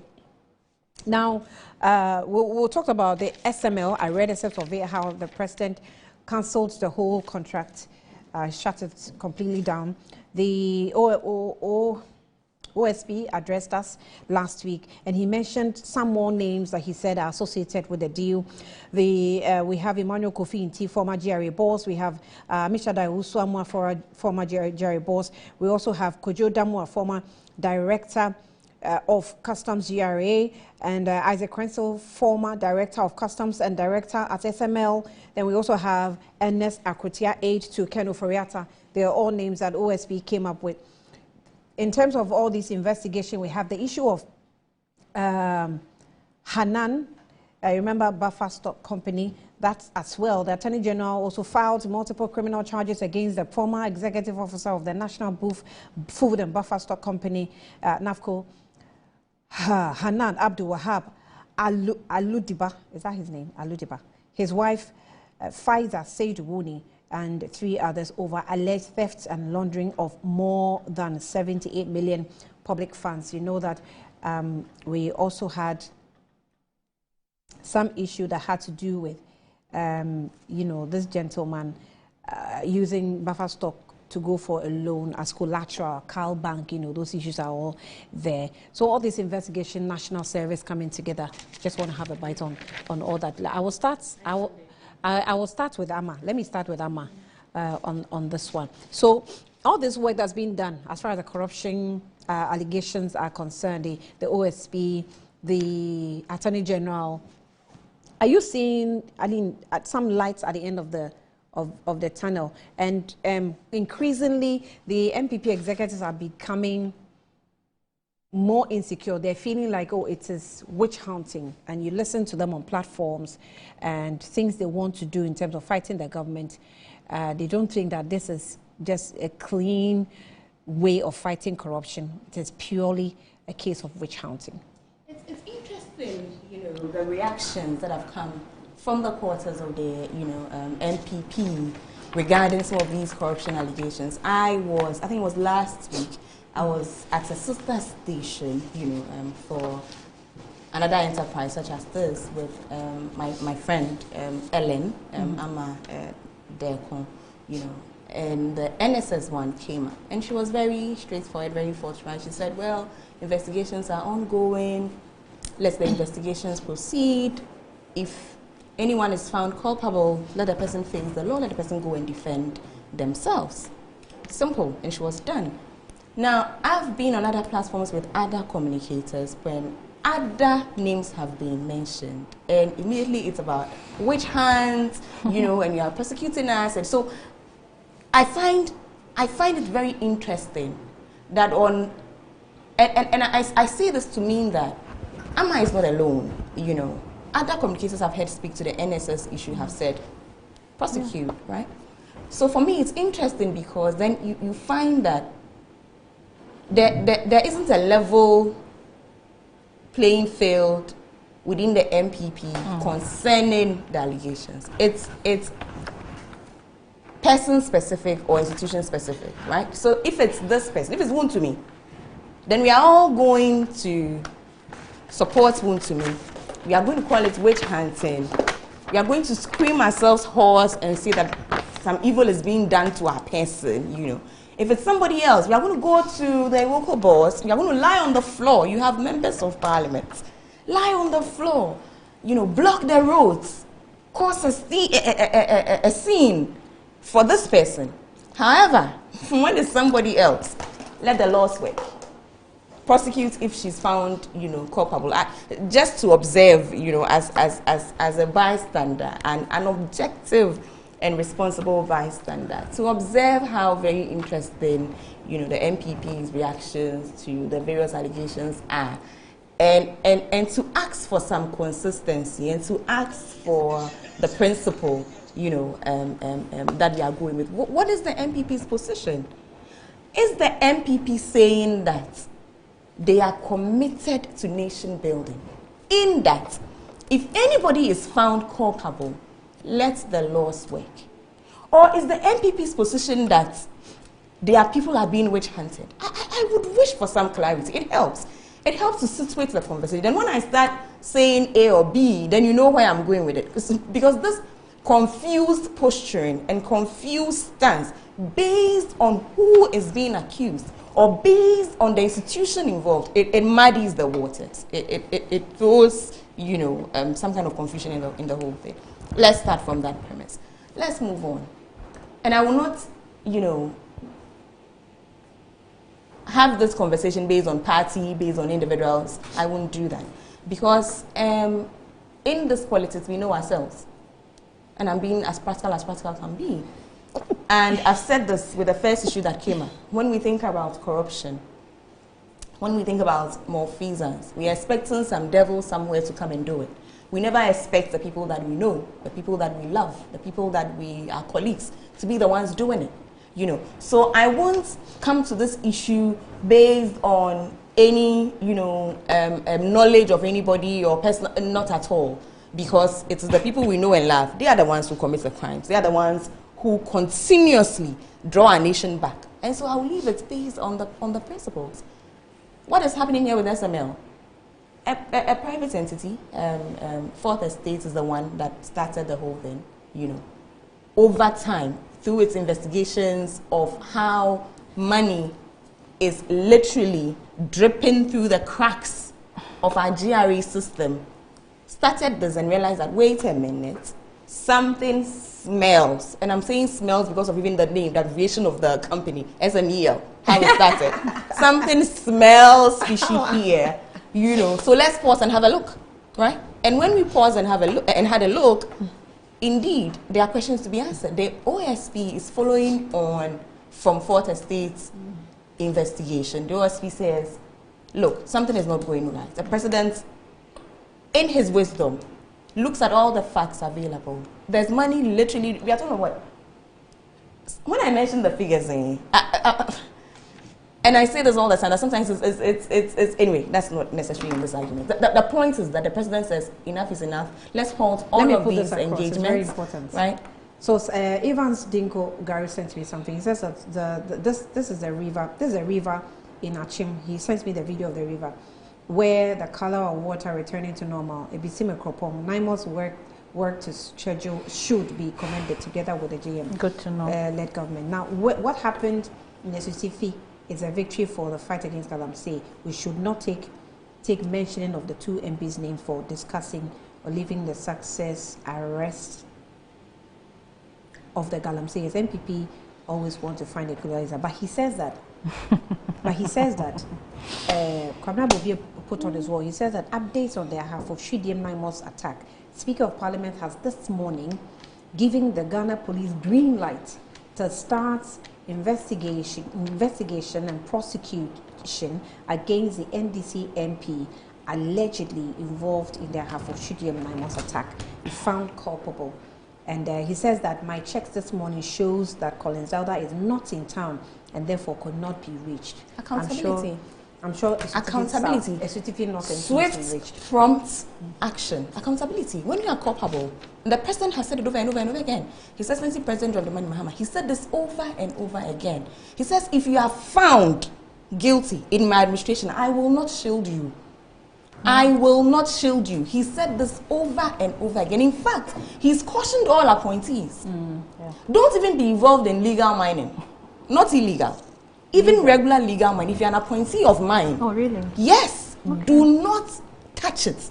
That's why I spoke with the vim that I did. Because I know. Yes. Yeah, I know that his commitment to Galamsey is from his heart. He means what he's saying. Okay. This didn't happen at dawn. This morning, Speaker of Parliament says, green lights, go and deal with them. I mean, no words. Very reassuring. Absolutely reassuring. This is how you deal with a canker like Galamsey. This is how you do it. Let's see how far it goes. This is how you do it.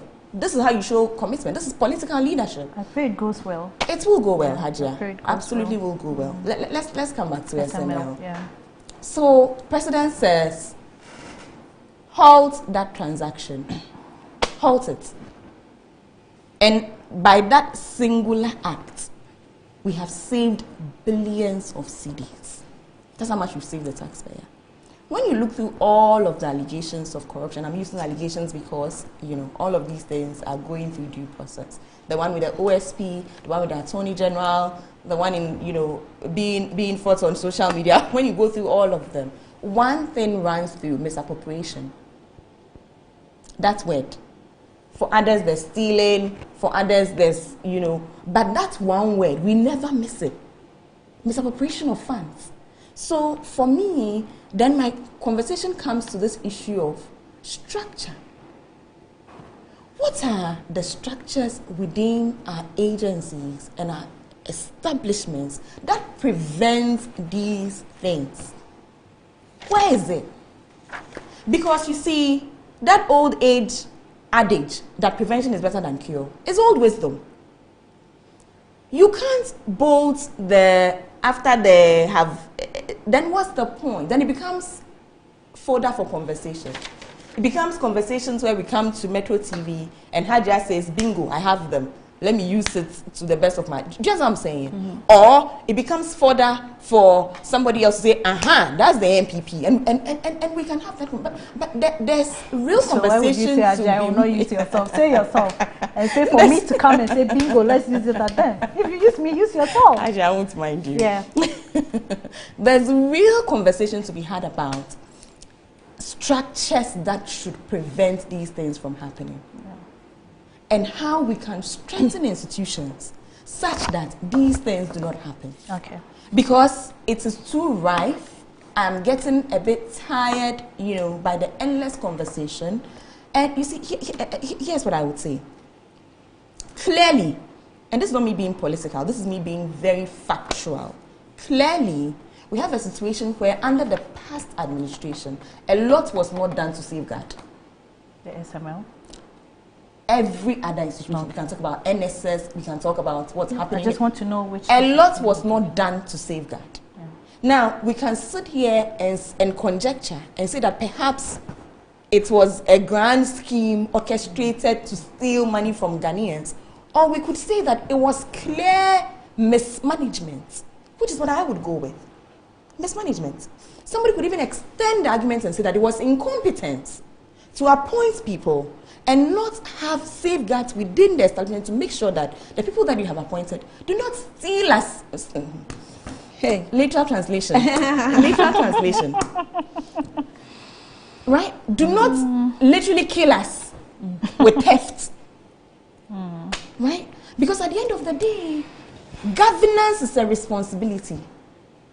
It's a responsibility that you owe the state, you owe Ghanaians, you owe the people who voted for you, you owe the next generation, you owe us something. When you lift up your hand and say, I can do the job, give me the job, you take on a responsibility. To whom much is given, much is expected. So, be it willful stealing, be it mismanagement, be it incompetence, you have wronged the people of Ghana. That is what it is. We take lessons. I like what Hajia said earlier when she said, we live and learn. Yeah. We take lessons. I hope the NPP has learned its lessons. Well. The NDC is doing what is expected and what is right. Due process, right? Let's not rush. Let's not run. Let's not go and do things that we can't substantiate. Let's not, for the sake of politics, you know, just rush and do anything. If you read this document that I've been reading on the SML, it's so detailed, it's unbelievable. In fact, the OSP takes its trouble to explain what the Act says in terms of its mandate and how it is choosing to move ahead. Somebody would say the OSP is constantly in the media, constantly talking. The Act mandates that it keeps us informed of everything that it's doing. The Act, the OSP's Act, mandates that. The Act even mandates the OSP to make sure that it uses these occurrences to make sure that it doesn't happen in future. So I love the fact that this government is painstakingly doing right by Ghanaians, painstakingly doing the right thing, I am confident that ultimately every money that has gone through those cracks will be retrieved in the spirit of due process. Already we are saving money. This SML one, we've just saved, the president has just saved us money. How much did you save? By halting the process. Don't worry, I don't want to conjecture. I want to give you the exact figure. So because you've asked, I will find the OSP's I want document. to learn that, honestly. Of course. Approximate. I will find the she OSP's may get us the actual because I have done document. some work around it and I have some Oh, figures. So I please really want hold to learn on. more. Hajia, of calm what- down. You have some figures of what? No, you know, for research is research. Look, we inform each other when we talk. No, you and when know, I get no, I her, just asked a her simple figures, question. it will help me. You've done the figures too. Yeah, when I'm Arrive at speaking, what? you get So what I'm saying. 1.25 billion. 1.25 billion. Should As I at repeat? when? No. Should I So- go over the figure for you? I'm happy you are informing As us. of October. October, good. Yes, so you when see, this I was even have instituted. when KPMG had done its report. So, So you see, we Hajia, can't have same figures. for the benefits, you know, just in case you didn't hear me, it's 1.25 billion that has been saved by halting this one. Yes. Right? Before the And cancellation. again, sorry. Before Mohammed's cancellation. This cancellation. Yeah. No, this cancellation. Yeah. This cancellation. Yeah. The termination directive issued late October 2025. October 2025. The termination has saved us 1.25 billion. Nice. Okay. Can I go to her? Yes. You see, I'm so happy with Amer's style and approach to conversations. It's very refreshing to communicate with her. You know why? Because she has a way that I haven't seen in NDC communicators for a long time. Some of them attempted to go this tangent, but I don't know what happened to them, what happened to their facts, what happened to speaking to the issue. They got deviated. Now I want to commend her. I am commending her. I am commending her on this tangent because that is how you build nation. And she has reassured us this morning that the NDC we knew in 2016 isn't the NDC we are seeing. However, Annie, this is my caveat. I still remember very well. Your caveat, when did she say that? Oh, I just say I was wondering the same thing. Please don't say I'm not quoting her. Please, Annie.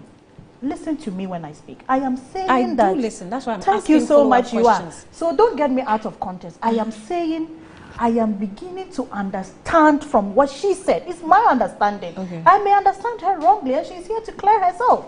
What I am saying is that from all that she said, I now understand that the NDC we have today is proving to be not the NDC I knew before. Your understanding. I just said that. I'm speaking honestly and I'm making sense. So I'm telling you per my understanding, you are making me understand that you are changing people. You are understanding for yourself, Hajia. I'm understanding from what you are saying. Look, I wouldn't quote you when you've not said that. I'm not that dishonest. But I haven't said that. I am not quoting you. I didn't say anywhere I'm quoting you. Okay. I am saying, and I repeat it unapologetically, that I am understanding from your point that the NDC we saw from 2015-2016 isn't promising to be the same NDC we would see. However, my caveat is that I saw NPP 2017 and I saw the conduct of some of us, and I use the word some of us, in 2024. That is not to say we lost it entirely, but that is to say with the energy you have, with the confidence you have, I pray that some of your people don't take you off the hook. It's politics. Moving to the facts. You spoke about, even before I go to SML, you spoke about we not being on the same page. Ellen sat on a sister station to say, okay, they should go to court, they should get themselves cleared, whichever way it comes. She's waiting for the determination of the case. That's a good one. This morning, yourself did same.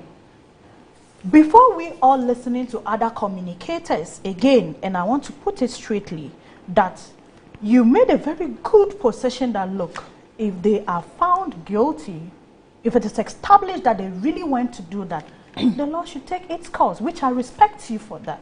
So I am saying that I pray that the same NDC communicators would come back and speak on the same page with you, then we would have seen a clear difference between NDC and NPP in terms of consistency. But until then, I would just say, well, you have shared your opinion and it's well accepted by me. There's a post. SML. There's a post from the Ashanti Regional Minister. Annie, let me read it. Are you going to add You'll be happy about the post. Please talk about the post. Should I read it? Read it. Okay. He said, Dr. Frank Amako, you know, Annie has a mischievous laugh. And if she's laughing and doing her things. Let me read it. Go on. He said, what was the MP thinking? So you see, it's contextualized. He's speaking my mind. No, what was the MP thinking? I mean, look, it's good I allowed you to read it. You see, I can't find Yaya because the truth is that. I mean, let's be sincere. From where I sat on Go back to SML. No, you started this. You started this. And when we sat here and defended, I wish I sat here with you. I remember my days with Gabriela Tete and the rest. Mago, we would sit and they would press my neck. Because you know why? Someone is covering. So are you happy with and this? Another Okay, are you happy with this? How can I be happy with the situation when we are all Ghanaians? I'm not an Then alien. go back to SML. I will learn. No, you just probed me. I need to get back to there. So Annie, I'm telling you that he said exactly what I was saying to my sister here. You may mean well, but I pray your people will go with you and press them out. It's okay. Use the That pen. I don't have a problem. Right. Because we are all Ghanaians and we all pray you succeed. Your success doesn't depend or doesn't define our victory. Honestly, you may succeed, all right, and we'll still come and win election. The voters can decide to say, okay, you've done well, we are clapping for you, but let's have Bawumia to come and also do for us to see. So my success as an opposition party doesn't solely, and I use the word solely, depend on your failure. So I, Dr. Mahmoud Bawumia, and all others in NPP, don't pray that you fail. But me, from where I sit, knowing politicians, knowing the NDC I know, and the human beings that got appointment in your government, sis, I can tell you, I don't want to cast doom, but I will tell you that you may be disappointed. Don't. I won't. SML, Strategic Mobilization Ghana Limited. A vehicle from DRA riding on the back of DRA. Now, what is the whole reason to do revenue mobilization? Increments is the key word. Then, when you are mobilizing revenue mobilization, through what? Tax compliance. So that simply tells you, Annie, the country had a problem of tax evasion, tax compliance, and all that, and even how we could shore up revenue. Now, the question is, was SML legally, properly created and implemented from my interest point? That is the question I asked myself. Then it takes you to say the contract was for 5 years and they were going to be paid based on revenue mobilized. That is also clear. What are the issues?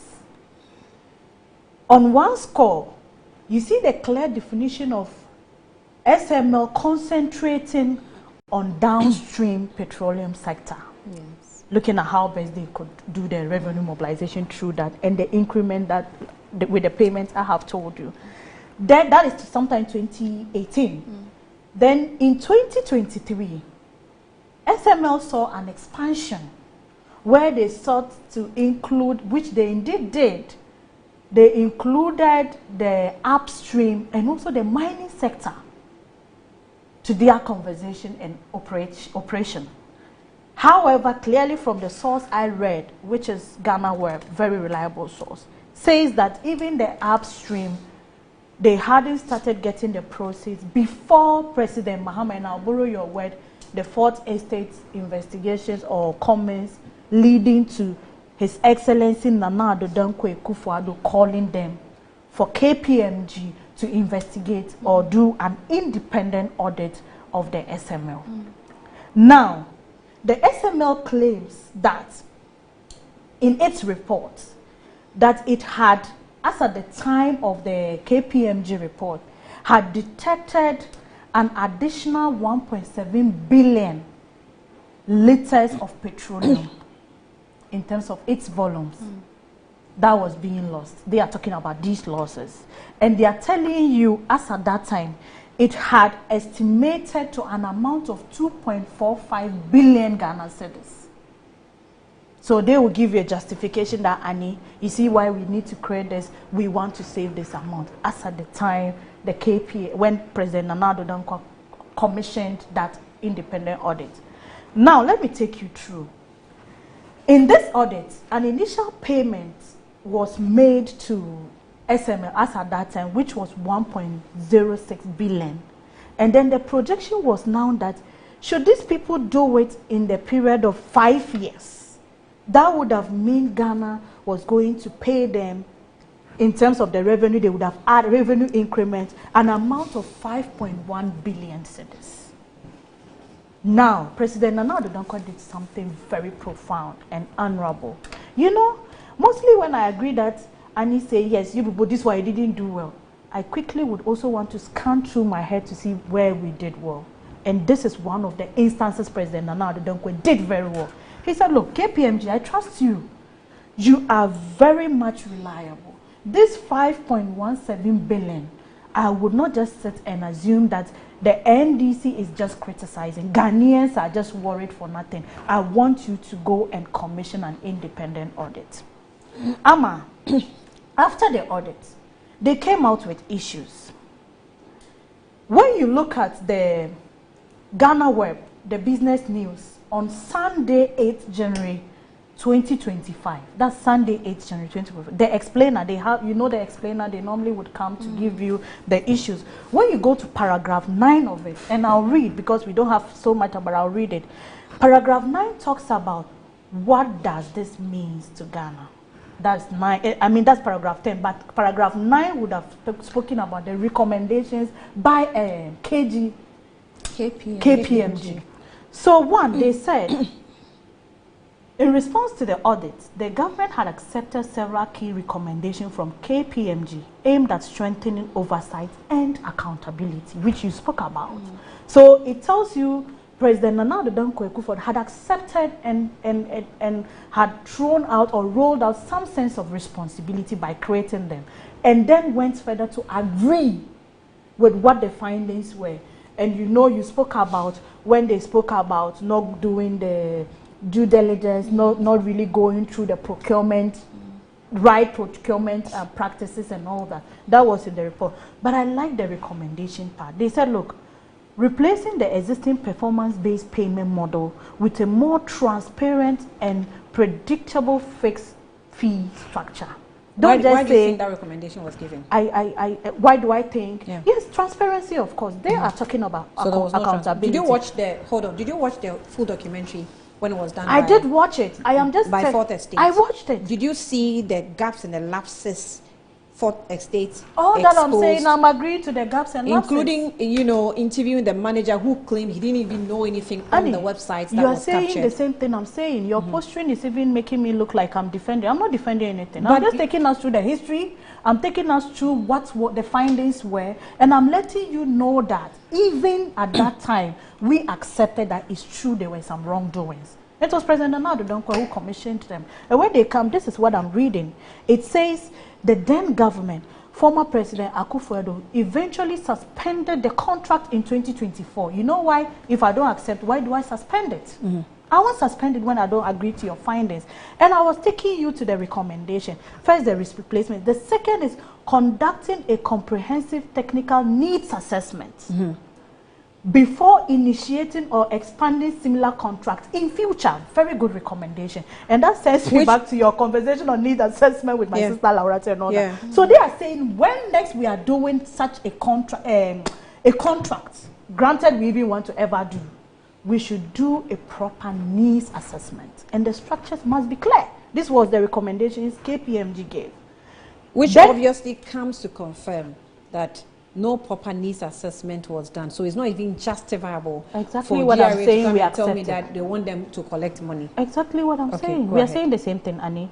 And you see, this morning, I would always say, I won't defend when it's indefensible. These are the bare facts we are putting. And I made it clear that what are the issues? What is the facts of the issue. And this what I'm bringing, and I'm not speaking from my head. So, Annie, let me land. Or you want me to end from there? So, with these recommendations and everything, Annie, I want to ask a simple question. Gracefully, President Nana Addo Dankwa stopped it. More gracefully, His Excellency John Dramani Mahama has cancelled it. Isn't it? Way forward. As a country, what do we need to do? And I'm speaking to government this morning, and I'm sure Amma will take it to them. One, when you look at the GRA, initially GRA had its own system and still does have some structures or tools they use in showing up their revenue mobilization or even handling, tax evasion and other things. One of it is the testing. How do they call it? They have a name of it. They say tax testing. They go to the field, they buy a product and say, can you give me your VAT invoice? So they call it the test purchase approach. They come to you, Amma, you are selling this water, I purchase. The GRA staff will come and do that to you. And they'll say, can you give me receipt or invoice? When you provide it, they know that you are not tax compliant. Then also, they did the tax invigilation I came to speak about. You know, I was very proud of the 300% increment the GRA had recorded us at that time. And we made a lot of noise about it. That is a very good tool they are still using. And I as well want to encourage them. Currently, from my checks, I am reliably informed that they are also in a discussion looking at how they could have a synergized platform where you would have the banks, the customs, the GRA themselves, and other key players who deal with human data to be on one platform, unlike the GIFMES. Now, the GIFMES would not be able to tell me the transaction Rabi has with Annie in terms of data provision. It is kind of organization specific and transaction specific. The GIFMES checks me, makes sure that I pay what I'm supposed to pay. But when I'm dealing with GRA, my bank doesn't know my credibility or my transparency or accountability rate as a business person with GRA. So they are saying, look, let's get the banks, let's all come together and now have a common platform where one could just use the Ghana card or the TIN number to be able to say the Chinese we were talking about this morning, Mr. Hong or Mr. Yang is coming into Ghana. At the immigration point, they have Mr. Yang's information. I'm sure what you are recommending. I'm coming. I'm sure what you are recommending because of time. I'm sure what you are recommending. The same information can be done going forward. Right now, as a country, we're faced with a situation where some former leaders seem to have taken our money. We have reset it. Let's not go back. No, we need the money. No, we have not reset it. We need the money. We have not. Which one are you talking about? Are you talking about implementation or what has been taken? We are still in the investigation. Look, hold on. We are still in the investigation mood. We've seen the back and forth of, in fact, the OSP is posing as though every time the issue comes up, he comes to hold a press conference and he goes into hibernation again. And then you wonder what exactly is happening when he goes into hibernation. Because with the research you mentioned, the purpose is to get back what we've lost too. Apart from just prosecuting, we need the money. Accepted. As a country. Which I support. So what exactly is happening? I support accountability. I support retrieving all these lost monies, that's provided we are able to make a determination in court. Because the reason I'm saying this is you cannot say that you are being witch hunted and yet the same time you say we support accountability. Annie, did I ever tell you I'm being witch hunted? Your executives have been saying so it. We've been watching them. I am making my conversation this morning. I am not here to defend previous tapes. But you're an executive. I am telling you, when I make my submission and it aligns fine, like Amma was saying, if everyone has a style, but we have a common goal, which I would never move away from. Nobody in the MPP has told you that we are not for accountability. Nobody in the MPP has said, don't go for anybody for investigation. Nobody has done that. So we are just saying what will build Ghana. Okay. So if somebody's approach is what should be used to held my neck this morning, I'll find it unfair. Because I am telling you, this is what the findings were. I'm giving you my recommendation. You will not even let me land with my recommendation. These are my views. Our viewers are watching. GRA is watching. Other critical leaders might be watching. And who knows? They may pick some points, build on it, and we all will have the nation building you expect from us. We expect. Is that not what we expect? So with the investigation bit, Annie, I and everyone in the NPP wants every investigation to go on. If anybody like Ellen would say, if Rabi is really determined as the thief by the court, what happens? I pay or I go to serve. Nobody is saying don't do that. But my problem is honey, this morning you are really gagging me. I will land, of course. You've used a lot of time. Because I have a lot of information to share to my viewers. I do have. I'm not just making noise. I'm speaking. Am I not speaking to facts? Annie, don't do this to me. So what I am saying to you this morning is that, Annie, I will land. Obviously, I will land. I am telling you that. You see, she's even making me lose my train of thoughts. But I'll have it. But what I am saying is that all that is said and done, let the investigations go. Okay. The Attorney General has a very unprofessional approach to this whole investigation, which I dislike, which I have heard my colleagues speak about, which I have heard neutrals who even spoke against my government speak about.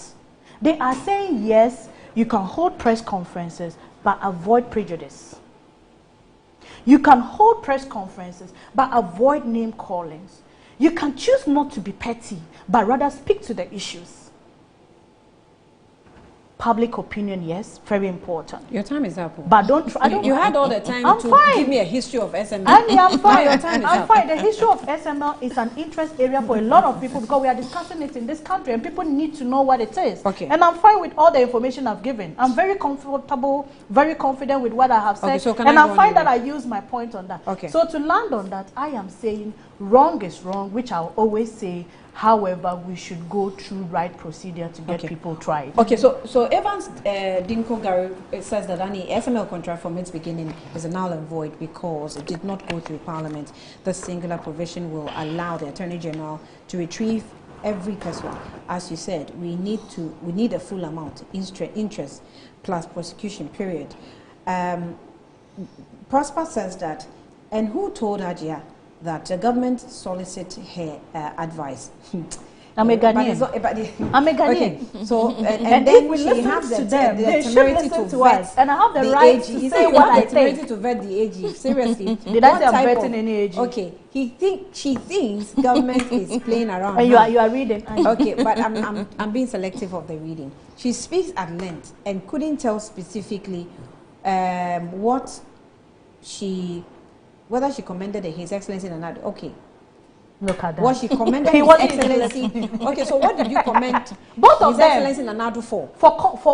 For actually telling KPMG to go on, because another leader could have just sat aloof, watch it go on. For but telling he said, KPMG look, that hold on. He stopped the contract at a point in 2014 okay. and said, go and do an independent audit. Okay, so that's what which she saved the country a lot of so money. So tell her and I again that commended 2018 allegedly stole money to bring and them back. Again, it was 2024. Ghana and I again, okay. he wants information, let me give. And I again commended His Excellency President John Dramani Mahama for taking that bold decision, because if Nanado said stop, investigate, we have seen some irregularities. If it's not useful to the country, what do you continue with them? Okay, so he's not uncomfortable because I'm praising Nanado. Nanado did well on this. Do you have them? Can we see the messages? Okay, so this one's from Facebook. Samuel Awuja, he says that we are moving into a danger zone. The lives of personnel should not be toyed with by any community criminal group. And then from Facebook, February says that we heard from Mr. Erasmus and some ministers and government officials are directing NIMOS to give back confiscated excavators and equipment to illegal miners, but this time round, MP leading things or galamseyers or community on an attack against NIMOS is a worse. And this is the time for Parliament and the government to take punitive sanctions against the said MP to discourage others. Okay, do I have more? No, just to say on Hajia's remarks about the AG, to say that the AG would only prosecute if he believes that a wrongdoing has happened. So if the AG says categorically that I believe a wrongdoing has happened, I don't find it petty. I am just worried about prejudice. Okay, I'm worried about prejudice. So I'm grateful to the production team I'm for worried giving us about some prejudice. extended If you allow time the for this court program. to Thank you go for on, watching Good Morning. then the We're back determination tomorrow with a show.